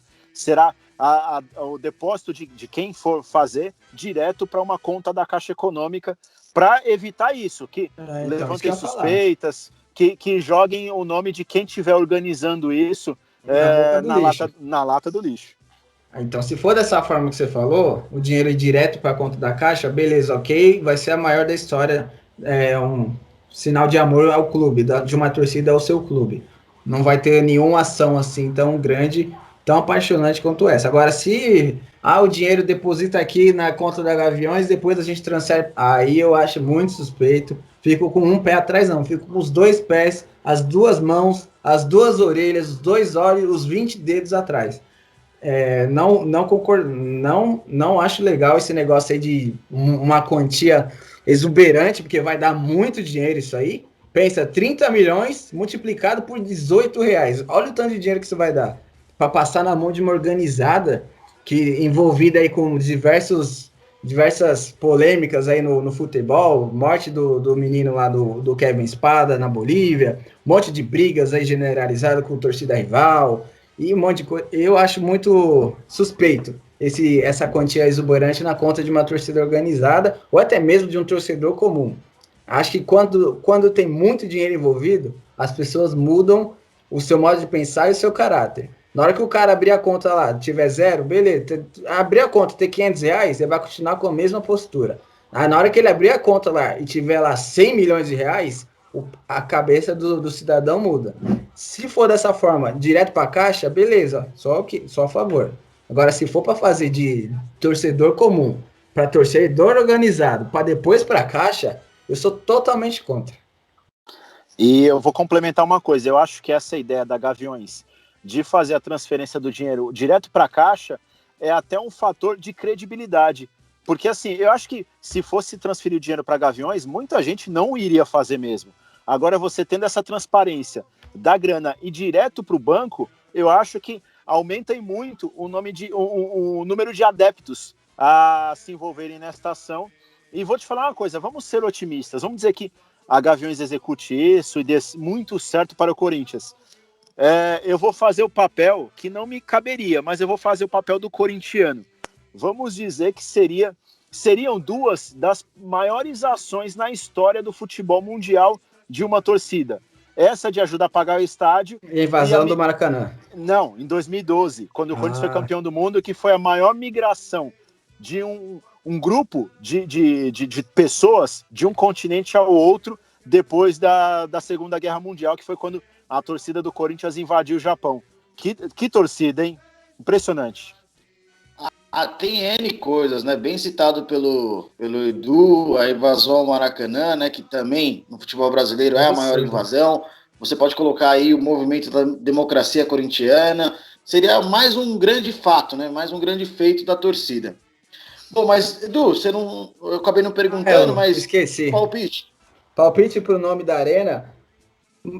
Mais do que um palpite, é o que eu queria que fosse, que é a Amazon Arena, que ia ficar legal, show de bola, e pela repercussão que tem a empresa, que é uma empresa boa, grande e com bastante nome. Agora, a Magazine Luiza, até porque a Magazine Luiza tem inúmeros processos aí na justiça com seus clientes, então eu não acho legal não, o que estão falando aí, mas parece que já não é mais. Mas eu gostaria que fosse Amazon. Compreendi. Eu confesso que a informação que eu tenho até agora é que será a Amazon, né? Mas é difícil. Eu acho que mas eu acho que pelo fato da Neoquímica fazer parte de um grande grupo, eu acredito que seja mais fácil, né? Sim. E aí eu acredito que o nome era Hiper Arena, também não ficaria ruim. Bom, Leandro, isso. Alguém tem mais Rafael, algum... Pois não?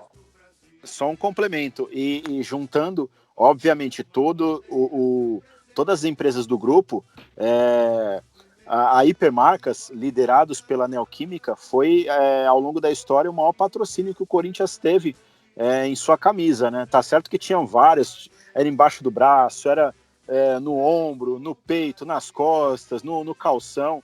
Eram várias empresas do grupo, mas foi o maior patrocínio que o Corinthians teve na sua história, e muito disso por ter tido o Ronaldo Fenômeno como seu centroavante naquele período, né? Quem sabe talvez o Ronaldo esteja até por trás disso agora também. Verdade, não. Dizem que, aliás, quem trouxe a Neoquímica foi o próprio Ronaldo. Então, com certeza, na minha opinião, ele está envolvido.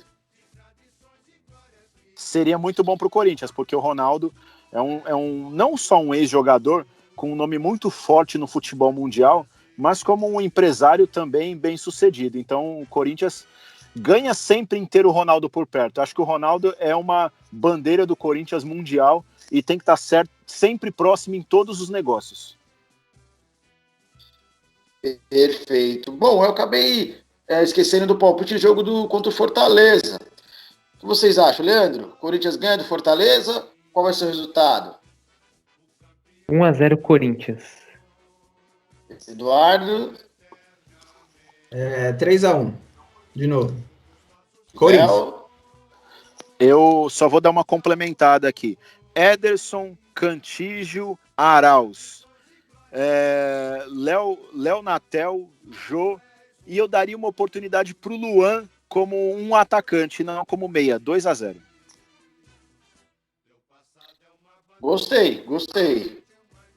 Também eu acho que seria o momento de testar o Luan em uma nova posição. Acho que o Corinthians vence também por 2-0.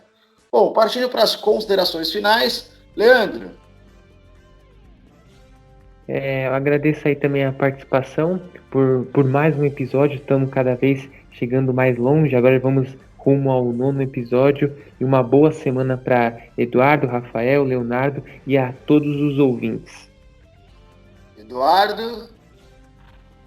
Agradecer aí a todos os ouvintes que estão acompanhando no YouTube, que seguem lá o Instagram, acompanham os textos, deixa aquele like lá bonitinho. Pedir aí encarecidamente que vocês compartilhem o link do YouTube, acionem o sininho, se inscrevam e fiquem ligados aí no próximo episódio. Leonardo. Quero agradecer novamente mais uma oportunidade de participar desse debate em alto nível, com jornalistas extremamente bem informados e com opiniões contundentes como vocês. Ontem tivemos, no último domingo, um grande Bayern de Munique campeão para encher os nossos olhos, nós que somos amantes do futebol, que estamos meio que cansados, né, desse futebol de baixo nível que nós temos aqui no futebol brasileiro. É sempre um prazer ver um grande time jogar. Muito obrigado, um abraço a todos. Como o Edu disse, acompanhe as nossas mídias sociais, nossos textos lá no Instagram, nosso programa no YouTube, e vamos voar cada vez mais. Um grande abraço e até a próxima. Fui. Perfeito. Bom, meu nome é Rafael Itapetininga e esse foi o seu podcast Jogo Eterno. Um oferecimento de Smart Bebidas. Suas bebidas nacionais e importadas na hora que você quiser. Beba com moderação. E São Francisco Digitalizações, a sua gestão inteligente de documentos. Não deixe de seguir a nossa página no Instagram no @JogoEternoFC. Um grande abraço e até mais.